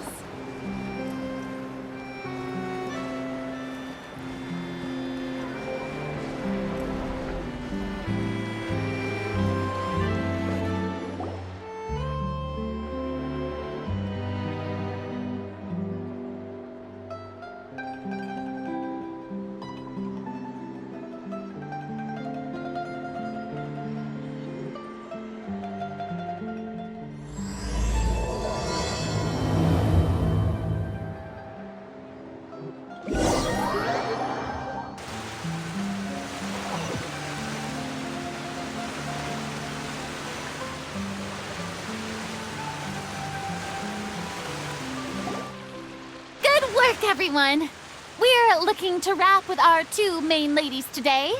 I can already smell our success. What do you mean, looking to wrap? Oh, aren't you the expert now? This upcoming scene is the 2 Musketeers' final confrontation with the Baron. There will be quite a bit of action, but no choreography beyond what we've already rehearsed. Anyway, get ready. Lights, camera, action! The view is beautiful tonight. It reminds me of that fateful night 10 years ago. And now that I've said it, I can even make out the faint fragrance of herbal tea in the air. Enough, villain! It's time that you pay for the death of our mother! My dear Iris, have you forgotten your manners? How can you speak like this to your own father? I'd sooner swallow all of my teeth than call you father. What did I expect? Seems the daughters have turned out to be just as obstinate as their foolish mother. In this world, mora and status is everything. She thought she could blackmail me using her children and force me to grant her recognition and concessions? Ah, how naive can a woman be? Mother never asked a single thing of you. All she wished was for us to live a peaceful life, just like the others. It was you who personally brewed the poison of prejudice and sent Mother to her death. Compared to that deadly poison, the 2 bullets that will soon pierce through your heart will be like sweet mercy. And that's exactly why I said you're just as naive as her. Did you really think 2 muskets would be enough to defeat me? So let's see. What is stronger, mora and power, or the 2 muskets in your hands? Get them! Tulip! There are too many of them! It'll be okay. We'll cover each other, Iris. And Mother will be watching over us, too.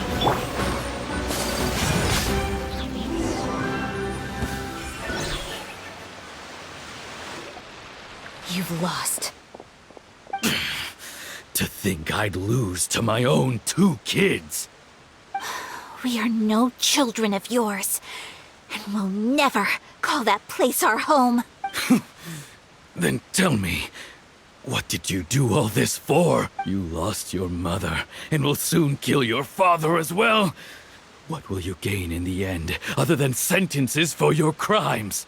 We will gain our long-awaited justice.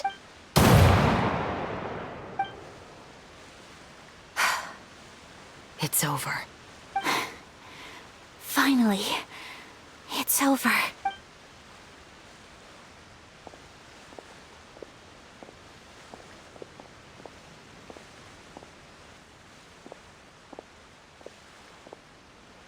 So, where will you go now, Tulip? I'm not too sure, Iris. Maybe somewhere with lots of flowers?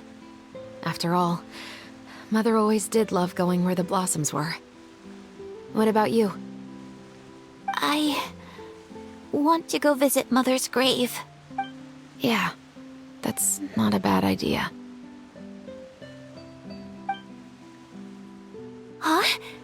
Tulip, look! What is it?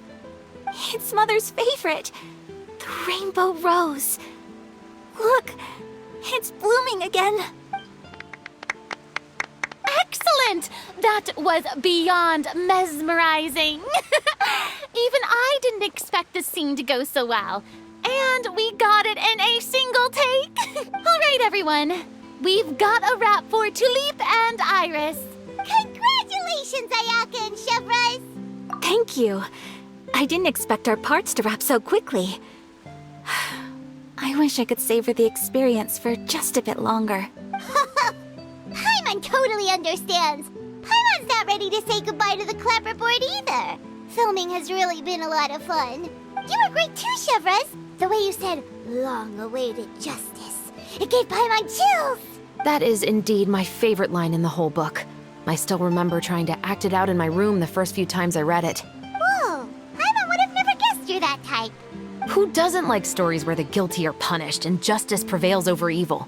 Don't forget, I'm the captain of the Special Security and Surveillance Patrol. Captain, I have something urgent to report. Please excuse me, everyone. I'll be back in just a moment. It's okay, don't worry about us.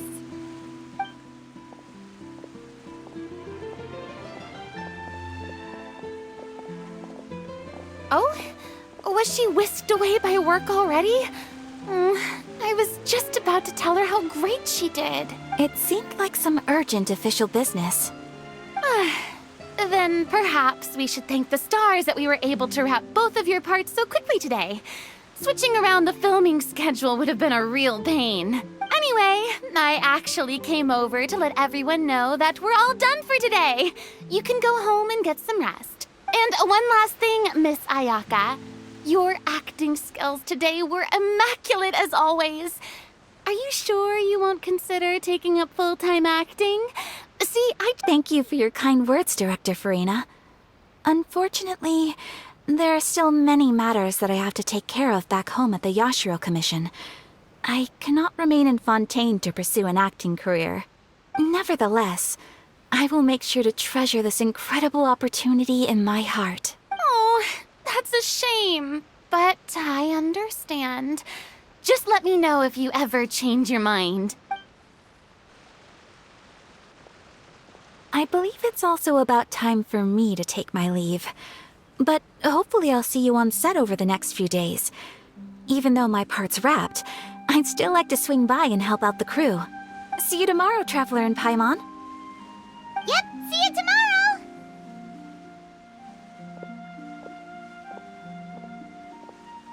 Well, what should we do next? Maybe we'll go investigate the case some more with Chevres today. Traveler, Paimon, please come with me. Huh?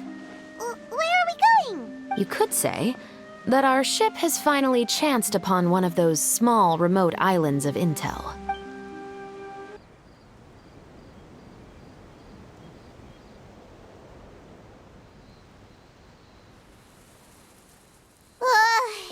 Paimon's exhausted.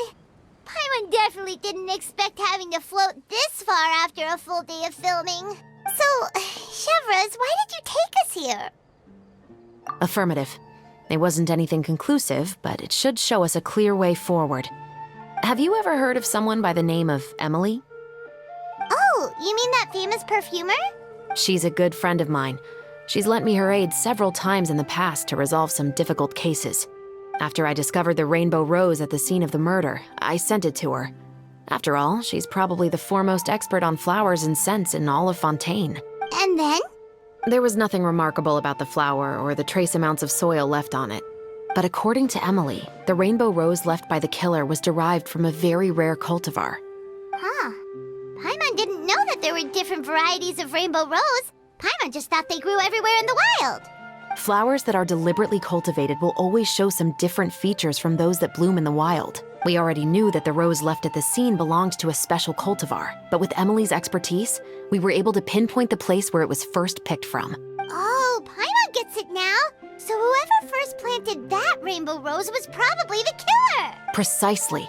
And after we checked what we learned against some sales records from the past, we discovered that there's only one person in all of Fontaine who could grow and sell this specific cultivar. Really? And who is it? It's the novelist. But didn't you say he had an alibi? To be clear, I haven't changed my mind about him. I still don't think he was the one who pulled the trigger. However, that doesn't mean the true culprit never visited him at his home or never purchased a rainbow rose from his garden. Whatever the case, we will have to confirm a number of things with him. So you mean the next place we need to go is... Yes, we're going to pay him a visit at his home.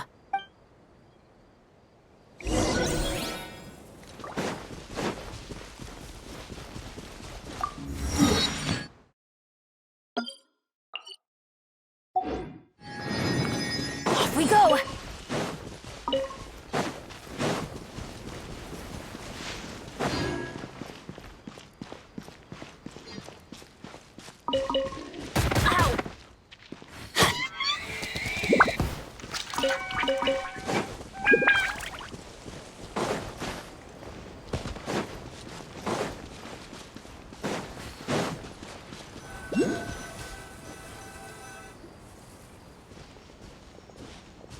That should be his house.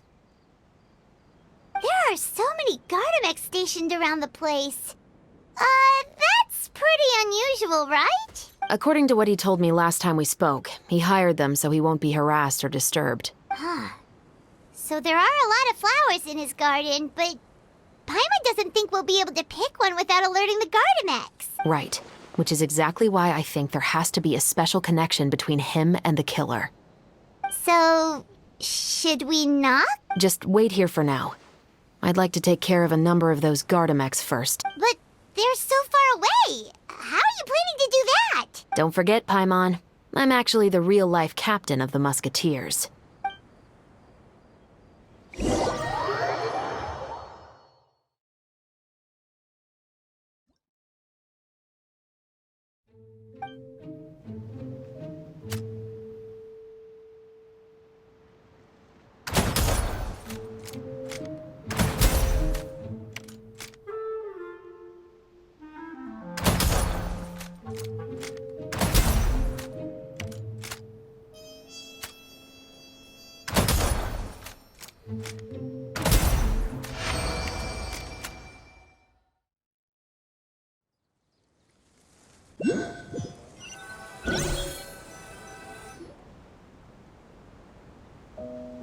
All clear. Let's go. Wait! Paimon's a little nervous now that we know he could be the killer. Can we go over our plan of action again? I'll go knock on the door and make sure it's safe inside. Once we're sure that we're in the clear, I'll ask him to come with us for a quick round of questioning at the guard's headquarters. But can't we just arrest him? We still have no evidence that he's the killer, or that he lent the killer any direct aid. Still, it would be appreciated if you could pick a rainbow rose from his garden for me while I'm talking to him. It'll help the Marechaussee Phantom confirm Emily's theory. Sure, no problem. Just be careful, Chevrolet.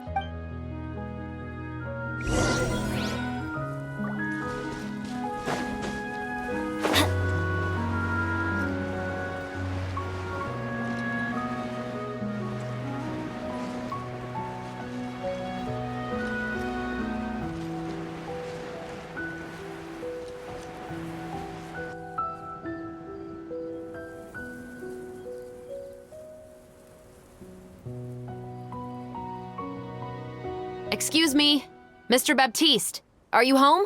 Who could it be at this hour? Oh, it's you, Officer Shavras. Would you mind accompanying me to the guard's headquarters, Mr. Baptiste? We would like to ask you some questions about a case. Oh, is it still regarding the murder case from before? I cannot confirm or deny that at this time. So it is then. Listen, I need you to come with me, Mr. Baptiste. Miss Shavras, I'll save you the trouble. Oh, and you two over there? There's no need for you to pick my flowers either. It's not time for them to bloom yet. Oh! Okay.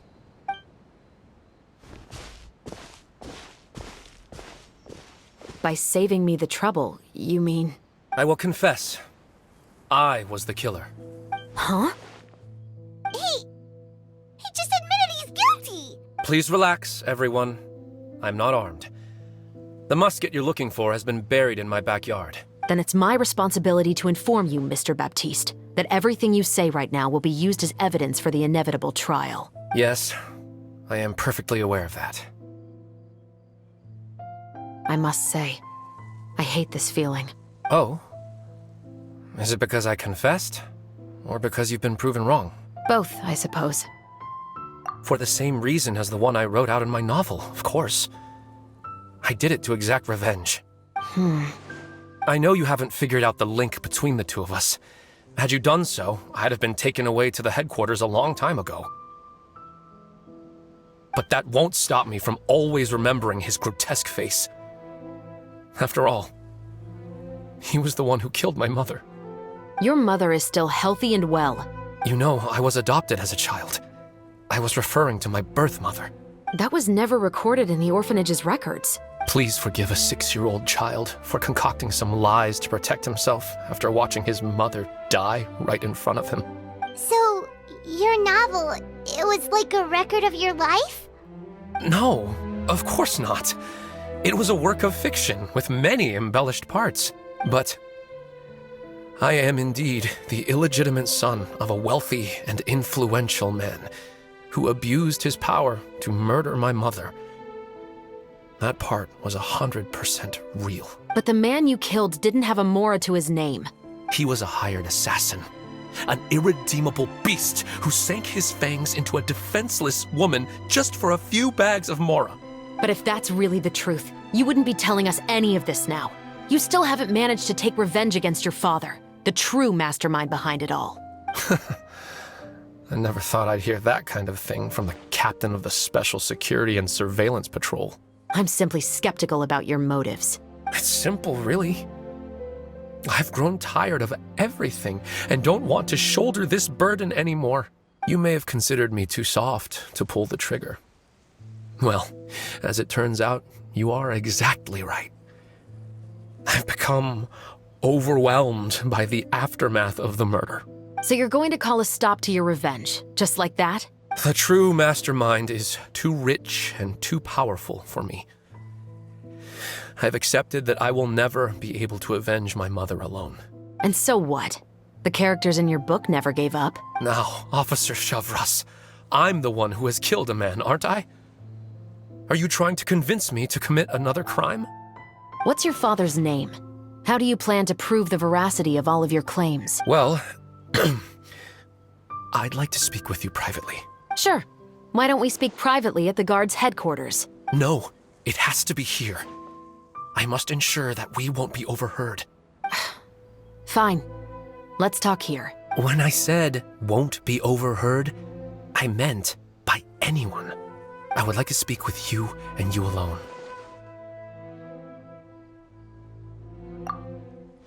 Thanks. I appreciate it. Please stay safe, Shavras. All right. Let's hear it. Will you really believe what I'm about to say? Well, that depends on what you're going to tell me. Fair enough. Fair enough. Then listen closely.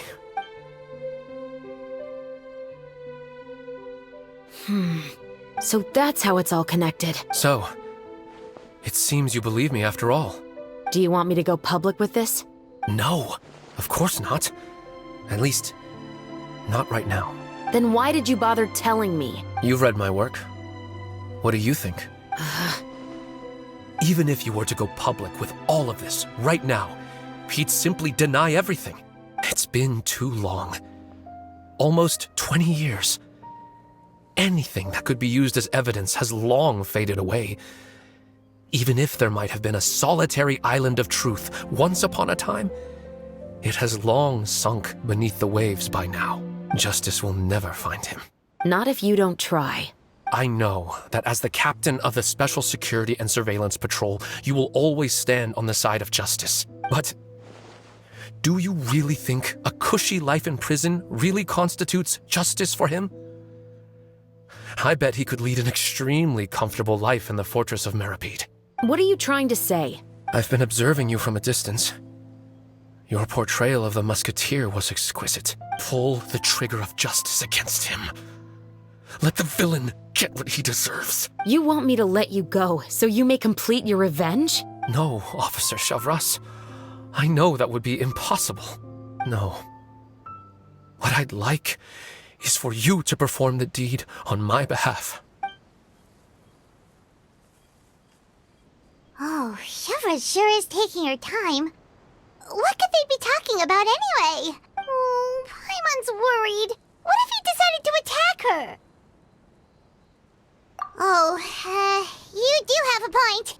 Still, do you have any idea who the rich person might be? And why the novelist doesn't want us to hear what he's saying to Shivras? Sorry to keep you waiting, you two.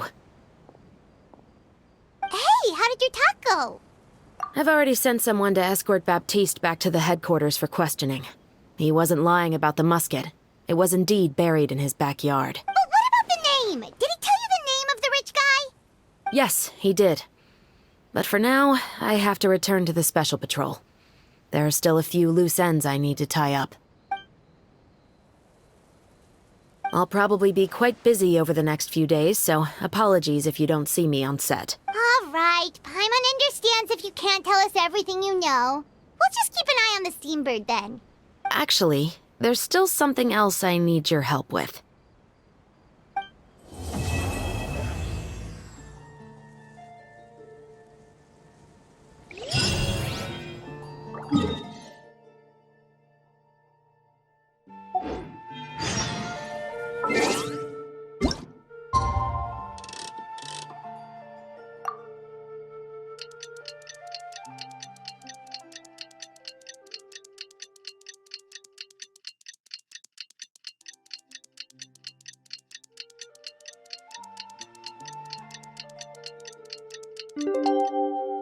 Benny said...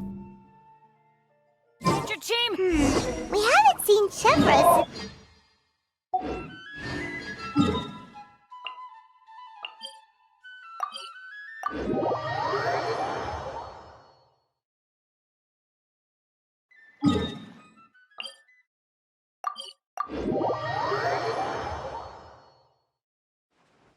Well, guess there's no point in worrying about it now. Let's go join up with the others.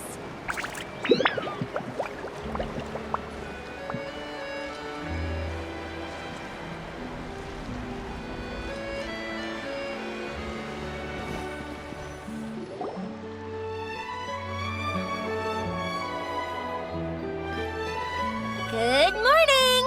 Hayaka and I were just talking about you. Is Shevras still not joining us today? Probably not. We haven't seen her either. Huh? That's such a pity. Director Farina said that we've only got a few small scenes left before wrapping up the entire thing. She even said that she'll get me into a couple scenes, so everyone will have a chance to shine in front of the camera. We were also planning on having a victory feast once we're all finished filming. You can join us, right? If only Chevros was here. I still haven't taken a photo with her. I'm afraid that can't be helped. Those special patrol folks are like phantoms when they've got a case on their hand. But to be honest, I'm even more concerned by what I read in the Steambird earlier this morning. It said that the killer in the murder case was none other than the author of the Two Musketeers. Oh yeah, I heard about that too. He came forward and confessed his crimes, but gave no explanation as to why he pulled the trigger. We didn't know about this case at all when we joined the film. Is it going to affect the reception of our work? From a pure publicity standpoint, this will draw a lot more attention to our film. I have to say, though, that no director can be perfectly comfortable with garnering attention through means other than artistic skill. To be fair, I feel like that ship sailed the moment you allowed yourself to be named as the director on our posters. It's not my fault that I'm super popular. What was that saying again? My popularity has... sunk to an all-time low? Spread to the four corners of Tibet!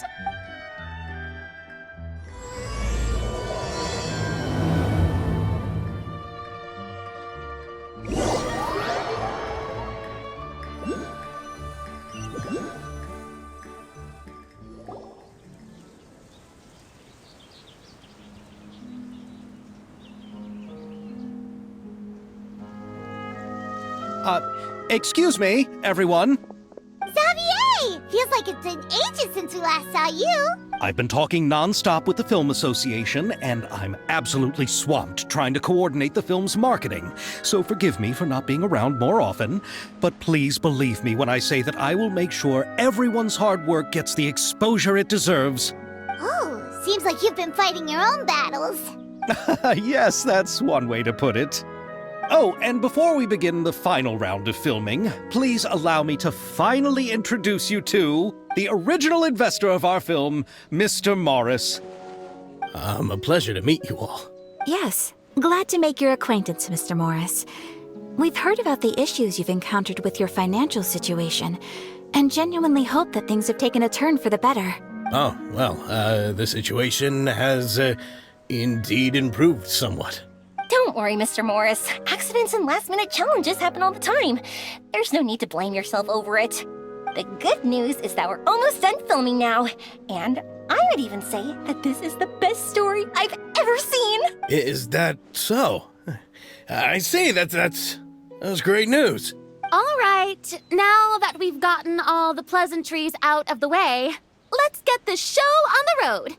We'll mostly be filming typical people and scenery from the streets today to improve the sense of environmental ambiance in some parts of the film. Oh, and there'll be a cameo for Mr. Kamisato and Miss Yoimiya as well. They'll be used to show outsider perspectives on the fates of the two Musketeers. That's right. Ayato should be here any minute. Excellent! Then let's start with the scenery shots. Camera and clapper loader, you're up. Yep, we'll be ready. Remember, all we need are some wide zoom shots of the streets. If you happen to find some particularly lovely patches of flowers and grass, feel free to grab some close-ups of those as well. Ready? Lights! Camera! Action! Okay, now move the camera slowly. Try to focus on that flower. What's wrong? Just adjust the focal length a bit. Something the matter? Huh? But wasn't it working fine for all the days before? Veronique, can we try a different camera? No problem. How about this one? All right, let's give it another try. Lights! Camera! Action!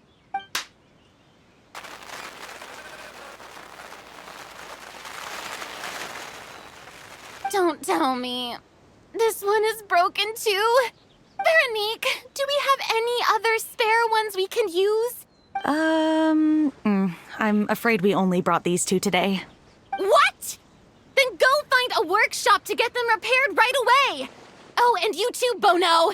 Go find our spare camera in the warehouse and bring it back to the set. On it. Greetings, everyone. My apologies for the delay. Is something the matter, Ayaka? It seems like there are some issues with the filming equipment today. We're stuck for the moment. I see. Well, let's not just stand here twiddling our thumbs. Actors, to the makeup booth. We'll start on the next scene as soon as we get a working camera. The people at the workshop told me that the part which holds the lens in place seemed to have fallen off. That's super strange. It was perfectly fine just yesterday. Well, no time to dwell on that now. Let's get back to filming. Ahem! Quiet on set! Places, everyone! Lights! Camera! Action! By the way, have you heard about that recent murder case? Yes, I have. It seems that they've caused quite the commotion in the city. I heard that the chief of the guards is so mad about not catching the culprit that he's about to explode.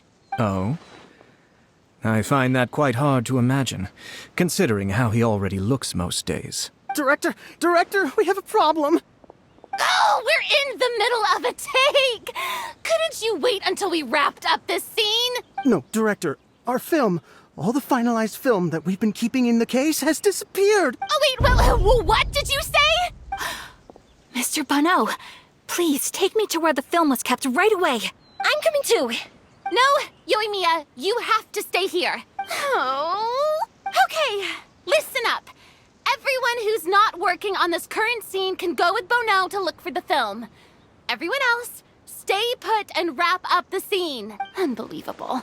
How could all these problems happen in just one day? We're back. How did it go? Did you find the film? We found it in the sewers. Huh? In the sewers? Is the film still okay? We discovered it just in time, so we should still be able to salvage it. The others are checking now to see if we lost any specific scenes. Oh, you scared me for a moment there. I nearly thought we had lost everything. I really don't want to experience that feeling of despair again. Okay, but who could have stolen the film and dumped it there? Could it be, some competitors working on other films? But if they wanted to harass us, why wait until the last day? Okay, we don't have time to really look into it right now. Let's strike while the iron is still hot and wrap this thing up once and for all. Yeah, let's finish it.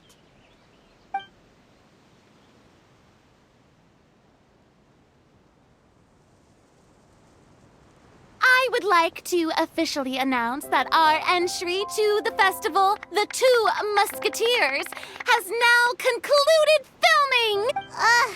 Paimon is spent. It's so late already.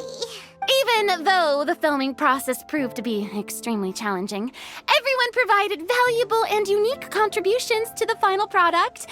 Thank you all for your dedication and support. And just like Director Farina, I would also like to extend my most heartfelt thanks to all of you.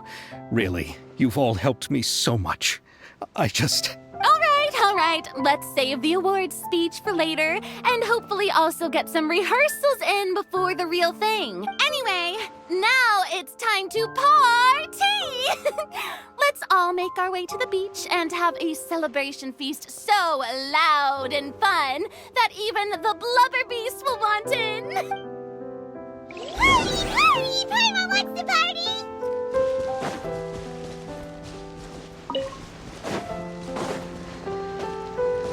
Adventure time! Whoa, this place is hopping.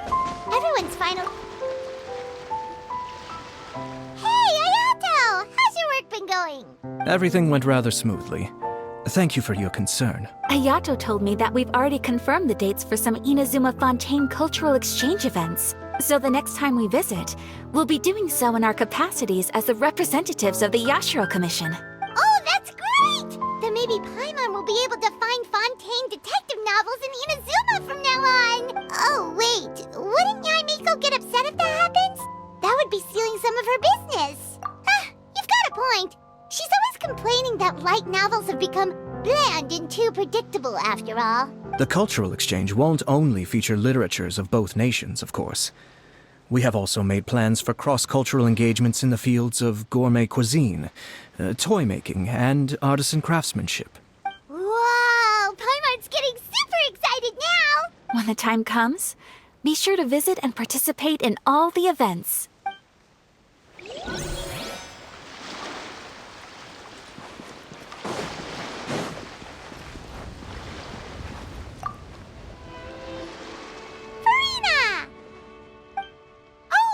My darling clapper loader and camera operator, both worked really hard. Paimon thinks you worked even harder than us.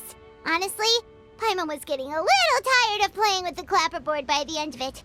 Worst of all, Paimon started having dreams of you shouting, "Lights, camera, action!" into Paimon's ears. The actual dream can't even start until you've yelled that. Hey, if anything, shouldn't I be more grand and delightful than your dreams? We've been through so much together, and that's how your brain remembers me? That's not Paimon's fault. We've just used the clapperboard too much lately. Anyway, what's most important is that we wrapped the film. I'm pretty confident that we'll take first prize. Hey, no need to mention the official name. Wait, now that you mention it, if we did win the prize, would Farina just get a statue of herself? Come on, I don't need that kind of attention. But just imagine! Farina accepting the Farina Award and holding a Farina statue. I'm going back to my dessert now. You all can keep discussing that on your own.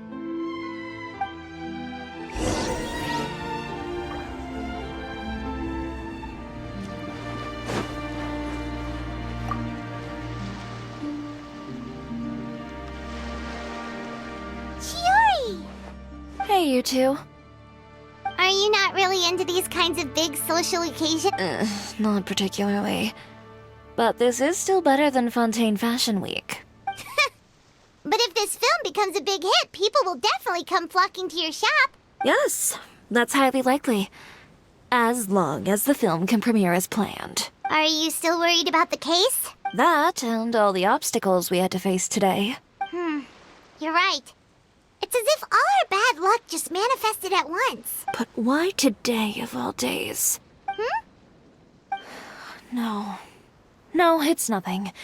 We've already delivered the film to the editors, so there should be nothing more to worry about. How are you doing, Mr. Morris? You having a good time? Well, you could say that. Do you happen to know when the party is scheduled to end? Judging by how much fun everyone's having, I'd say probably not until well after midnight. Is there something that you still have to take care of at home, Mr. Morris? Oh, well, I'm just not a late night person, so I might take off shortly. Oh no! Silly me. I almost forgot something super important. Oh, what is it? I prepared a whole batch of fireworks for the party, but I forgot to bring them over from the warehouse. Fireworks, you say? That's, truly a pity. Sorry things didn't go as planned. Could you help me carry them over, Mr. Morris? I won't be able to fetch all of them by myself. Me? Are you sure that you can't find anyone else? I just wanted to make this a surprise for everyone. The warehouse isn't far from here. We'll be there in no time. Pretty please, Mr. Morris. These are some of the best fireworks I've ever made. So I also want you to see them before you leave. They're stunning. I promise that they'll be a once-in-a-lifetime experience that you'll never forget. But... It's okay. Just come with me. If we're sneaky enough, nobody else will see us leaving. All right. The warehouse is right over here. I moved the fireworks there in advance, so it shouldn't be too much work bringing them back. It's still a ways away from the party. Sorry about that, Mr. Morris. It's probably because I'm used to carrying fireworks all the time, so it doesn't feel like a lot of work to me.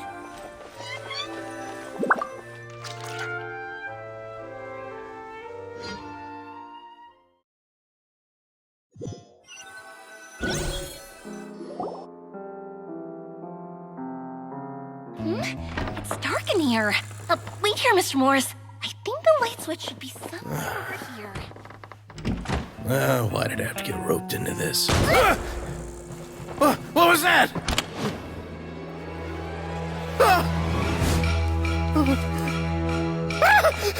Who's there? Get me out! Get me out of here! Did you really think you'd get away, Morris?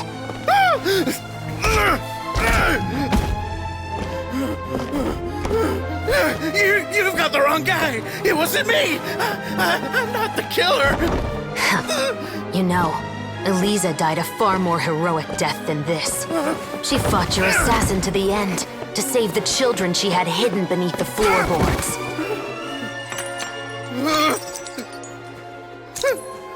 That is Eliza's pendant. The one with a photo of you two inside. The one you gave her. Ring any bells? It's a fake! It has to be! There's no way! No way your assassin didn't destroy it, you mean?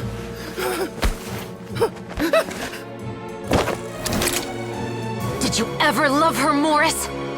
Or was killing her always the plan? No, please. Listen to me. I told Eliza to keep us a secret. I paid her plenty for her silence. I never thought she'd keep the child. Everything was gonna come out, and I had no choice. She'd force my hand. No! I'm begging you. I have money. Just name your price, please. You can keep your Mora, and you can go to hell.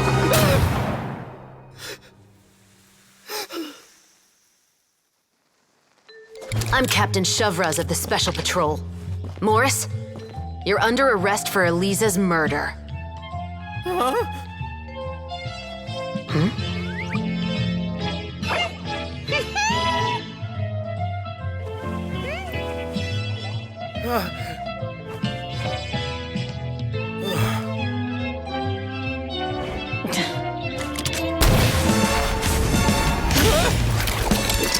You're under arrest too, prop manager Veronique. Or perhaps I should call you the second Musketeer.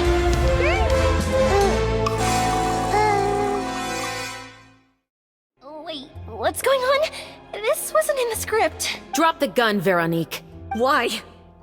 Why would you keep me from exacting revenge on this heartless monster? Drop your weapon. This is my final warning. What is going on? Do I have to spell it out for you, Morris? Everything that took place just now was staged to get you to confess the truth. But this last part is all improv, of course. Shivers, you told us you wanted us to help you stage a play. You never said anything about the second Musketeer. It's because even I had no way to confirm my theory until now. Thank you for your performance, Yoimiya. Could I trouble you to go and bring in the other Special Patrol members? They should be on standby just outside. Oh, and please tell the other cast members not to worry about us. We'll be rejoining them shortly. On it!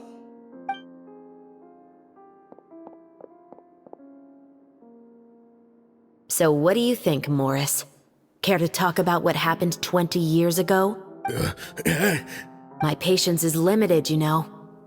Don't force me to take you back to the interrogation room. I'd wager that you wouldn't last for more than a minute in there. With the recording we made, you have no chance of winning in court. Cooperating with us now is the most practical move. All right. I'll talk. I hired an assassin to murder Eliza. She once worked as a maid on my family's estate. She was very beautiful, and after some time I fell for her. We kept our relationship a secret and carried out an affair for some time, but it wasn't long before she became pregnant. And if my parents ever found out, they would have stripped me of my inheritance and status, driven me out of my home. I also didn't expect Eliza to insist on bringing the pregnancy to term. She even asked me to leave my family and travel far, far away with her. She believed that you were truly in love with her. I didn't have a choice. I gave her a large sum of Mora, told her to leave the family and to get rid of the baby. But then years later, she sent me a letter. There were photos of 2 children, and she even asked if I could find some time to visit them. Huh? 2 children? Paimon thought Baptiste was the only... You mean... Even if she had the children against your will, you could have just ignored the letter entirely. Why kill her? I had just gotten engaged to be married to an heiress from another wealthy family. So if anyone were to find out about Eliza, my life would be completely ruined. I didn't have a choice. No. You always had a choice. You just made the wrong choice. Again. Do you know how it feels to watch your mother be killed right in front of you? My brother and I were hardly even school age yet. We were hidden beneath the floorboards, grasping each other's hands like a lifeline. We were so terrified that we didn't even know we could ever take a breath. All we could do was to watch Mother try to fight back, and then collapse to the floor. Even after the assassin left, we were still too terrified to leave our hiding spot. We thought that he might come back. It was only until the next evening when we finally climbed out and gathered around our mother. But she had already become cold and stiff to the touch. You made up your mind right then and there to bring this case to light. Not only that, we resolved to get our revenge. And that's why you became the Musketeers. No, that's why I became a Musketeer. The man from before was also killed by me. My brother had nothing to do with it. I figured as much. You did? I once told these two that he didn't look like a killer to me. His confession from that night also rubbed me the wrong way. I think what really tipped me off was, how could I not feel a sense of regret in him? Huh? He confessed faster than any criminal I've ever met, but he didn't say a single word about you. He insisted that he was the sole perpetrator in the case. But after the questioning ended, I disassembled the musket we dug up from his backyard, put it in front of him, and told him to reassemble it. Wanna guess how far he got? He had no idea where to even start. He's never touched a gun in his life. Based on that, I determined that he was not acting alone. He only surrendered himself to draw our attention and create a moment of opportunity for his partner. So, I decided to play along. And as expected, the second musketeer followed us without hesitation once she saw Morris get separated from the rest of the cast. Besides, why else would he call the novel The Two Musketeers? But how did you know it was Veronique? I figured it out the moment Baptiste told me his father's name. That so-called financial crisis was all just a ruse. He just wanted to sign up as the investor and then leave the film without any source of funding. After all, he has a vested interest in minimizing the reach of this story. It's really just the same thing as what he did to Eliza all those years ago. Human scum. But then Xavier pulled out all the stops and got the film made against all odds. Morris couldn't have that. With the killer in custody, he figured it was safe to act. And so he came to visit the set today, just as I expected. Wait, so you were behind all those mishaps today? As for the identity of the second musketeer, I assumed they'd probably stay close to Morris and look for an opening. And if they already knew that Morris was the film's investor, then that narrowed the list of potential suspects as well. Furthermore, being the props manager would allow the culprit to avoid scrutiny by purchasing mechanical parts in the name of the crew. With that hypothesis in mind, I went back to check Baptiste's orphanage adoption records. Guess whose name I saw on the same page, just a few lines from his. My brother. He trusted you. As in, he trusted me to perform the deed on his behalf? He trusted you to stand on the side of justice. I am. I thought you could do it as well. Oh, the look on your face when you told him to go to hell. I really thought you'd put a bullet in his brain. You know what he has done. Are you telling me that you'd rather see him spend the rest of his life living like a king in the fortress of Meripede? I will never be able to forget the feeling of my mother's cold, lifeless hands. And you would call this ending fair? Is this what you call justice? I won't lie, Veronique. I did hesitate when your brother first told me about the truth. I wondered. I agonized over whether I should really put a bullet in his head. So why don't you? Because that should never be how justice is carried out in this world. Perhaps, to you, justice is simply reciprocated. An eye for an eye, and a life for a life. But everyone has their own understanding of justice. If everyone were to pursue their own definition of it, there would be no more order in this world. Today, you'll kill Morris. And tomorrow, his children may come for you. The world cannot render judgments based on a desire for revenge. That will only lead to a cycle of revenge, as well as the destruction of order and civilized society. Fontaine is founded on a set of laws and a standardized code of justice. That is why we are the nation of justice. But with all that said, I will promise you this. Morris will not lead a cushy life in the fortress of Meripede. Chevros, the rest of the special patrol is here. Thank you so much, Yoimiya. Letelier, Terena, please take them away.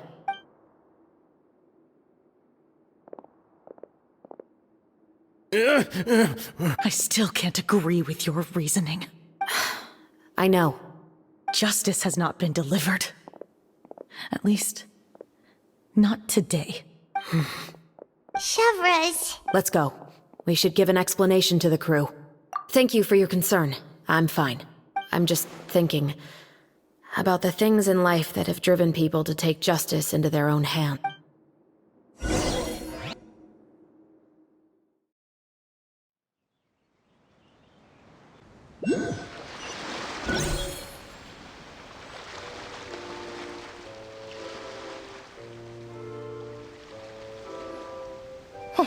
Who would have thought Morris would turn out to be... I'm at a loss of words. How could he have done something like this? I'm just glad that you're all safe and sound. Who knew that such a labyrinth of cases would be behind this story? Well, what should we do now?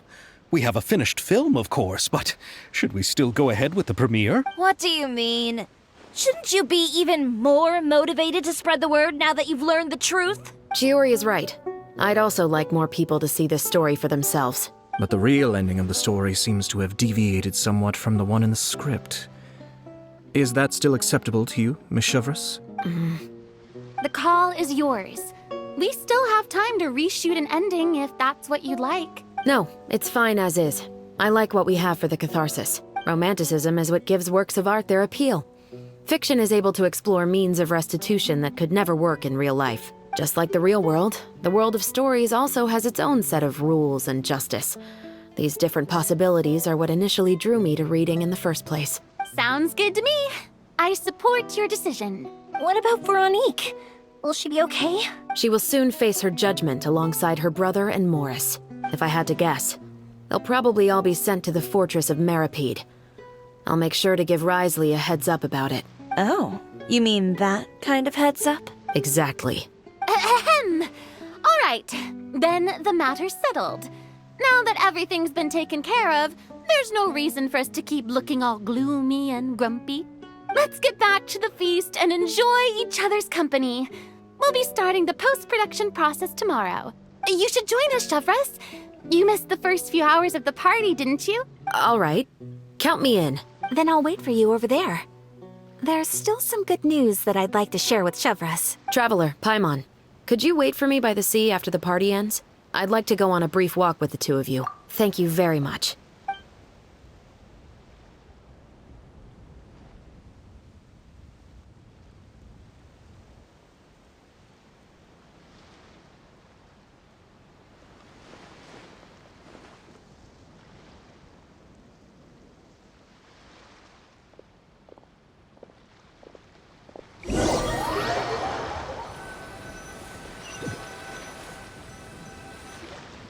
Sorry for the wait.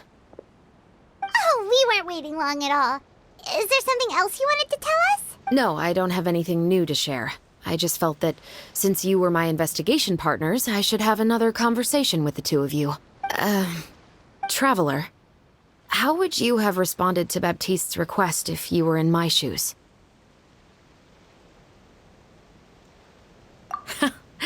Just like the protagonist of the story, huh? Can't say it doesn't suit you. When I was young, my father often took me here to swim. We'd come rain or shine, even when it was freezing cold. He told me that swimming was the best activity to train one's strength of will. You could never give up before reaching the shore, especially when the water was cold. Oh? Why's that? Because the moment you give up would be the moment you die. At that point, I still hadn't received my vision. One winter, the chilly wind felt almost like knives on my skin, and the seawater was so frigid that it numbed my toes the moment I stepped in. I cried and begged my father to spare me from having to swim across, but he wouldn't listen. He used to be a member of the Special Patrol as well.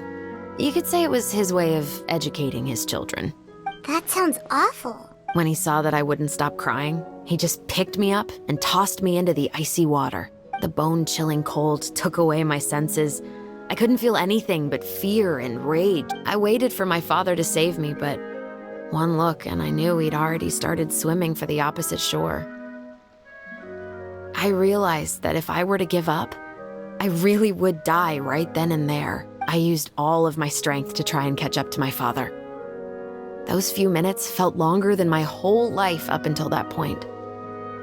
I did, however, make it to the other side.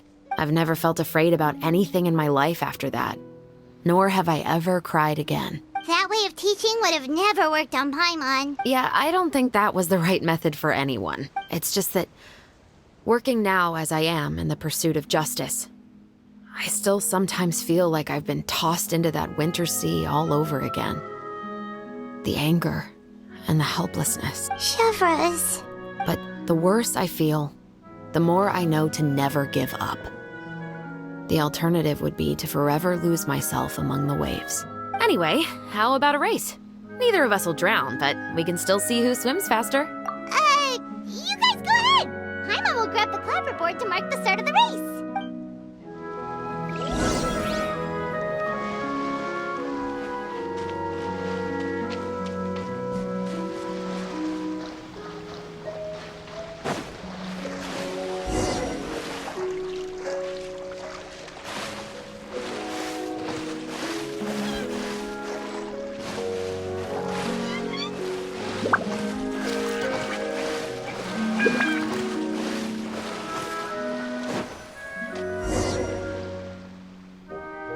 Oh, that felt good. You were so fast in the water, Chevreuse.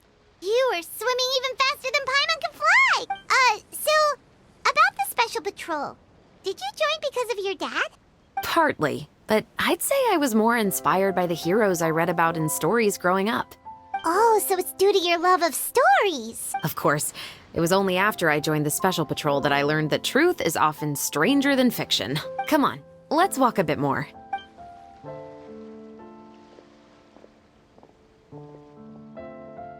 To be honest, I do sometimes question whether the decisions I make are the right ones. But I know that no matter what, I must keep swimming. Because the only thing I've got my eyes on is the shore in the distance.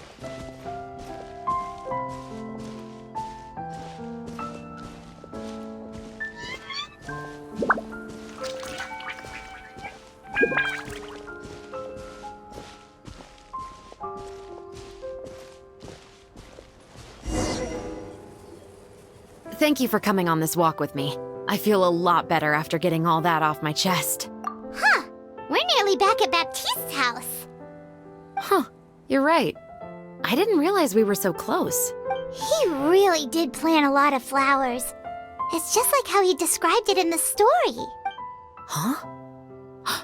Wait. Paimon, Traveler, look! The rainbow roses in the garden. They're in full bloom now.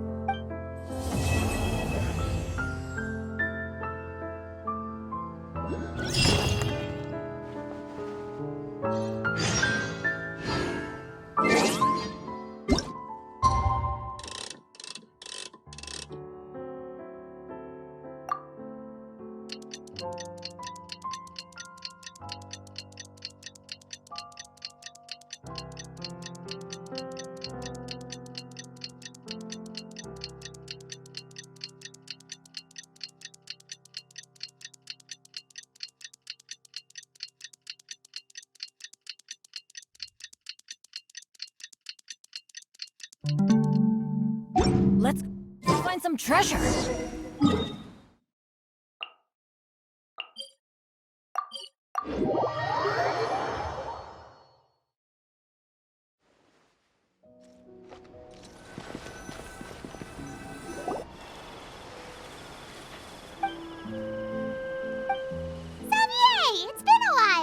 Hey there, you two!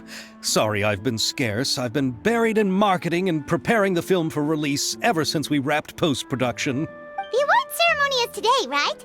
Paimon wonders if we'll win the Farina Award. I'd give it a 90% chance.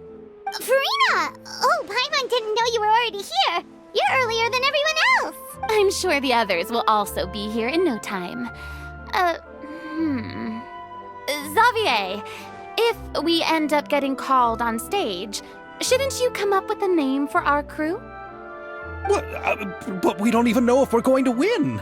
I wouldn't want to jinx our chances by celebrating early. Just open your eyes! Surely you've seen the audience's reactions to our film. we've had nothing but critical acclaim. You've also had conversations with the Opera House's operating staff, right? Didn't they want to increase the number of showings? With the mora you've made from the box office, you can now open your very own film company. But that's all credit to my amazing crew. You've all helped to make this a reality, so I can't be the only one asked to come up with a name. Well, give it some thought. I'm sure the crew will respect your choice. All right, but before that, Traveler and Paimon, could I trouble you to quickly pay a visit to the Fortress of Meripede? Huh? But shouldn't we stay for the award ceremony? I wanted to ask you two to invite Shavraz to join us at the ceremony. She's one of the lead roles, after all. I haven't been able to find her recently, so I haven't had the chance to invite her personally. According to the papers, the culprits of the Musket murder case will be personally escorted today by the captain of the Special Patrol to the Fortress of Meripede. Oh, Paimon gets it now. Yep, just wait here, Xavier, and maybe try to come up with a few snappy-sounding names.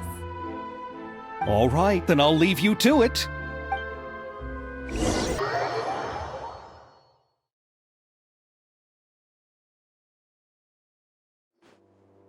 This is as far as I'll be taking them. I'll leave the three of them to you now. Got another errand to run? Something like that. I'm expected at a party. Now that's something you don't hear every day. Found a new pastime? No, it's just a special occasion. Shavraz! Risley! Festivals really do bring people together. It's been a while since I last had so many visitors at the Fortress of Meripede. Call it the festival spirit, I guess. Yeah, you could say that. Even our head nurse has gotten herself all worked up preparing super deluxe nutritious shakes. Just one gulp and you'll have met all your nutrition needs. Were you talking about work just now? We've already finished discussing everything. So, what do you think about my heads up, Mr. Risley? I believe I haven't yet made any promises or guarantees. But you also didn't shoot me down. Here, how about this? You could give everyone a copy of the newspaper. Perhaps on the day when the cover story happens to, oh, I don't know, expose a certain someone's misdeeds from 20 years ago? I suppose then a certain someone may soon find himself the most unlucky person in the Fortress of Meripede. While another two people will soon be hailed as heroes. Speaking of heroes, did you two need something from me? Oh, actually, we're here for... You're here to invite me to the party, right? Don't worry, I didn't forget. Ooh, then let's head back right away! See you, Risley! Happy Fontanalia Festival! And the same to you.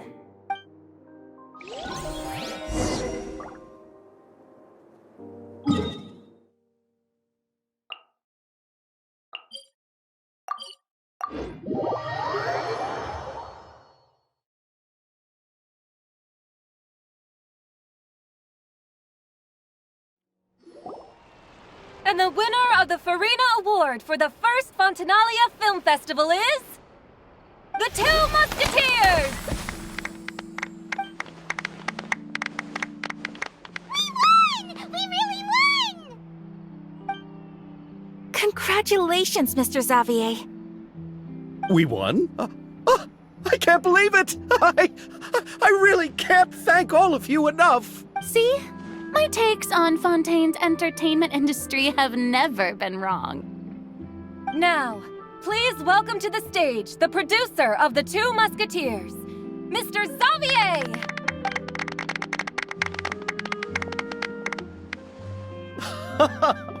Thank you! Thank you all so much for your recognition and support. While I'm up here, I would love to give special thanks to... Time really flies, huh? It certainly feels that way. It feels like it was only yesterday when you were teaching me to hold a musket. Will you come back to Fontaine again? Of course! I'm very fond of this city. There are so many novel and interesting things that it's been hard to keep track of them all. But how about you? Would you... I can't say the thought has crossed my mind before, but I'd be willing to consider it now. I will be eagerly awaiting your visit. It would be wonderful if you could visit my home and enjoy a taste of our tea and desserts. Yeah, let's keep in touch.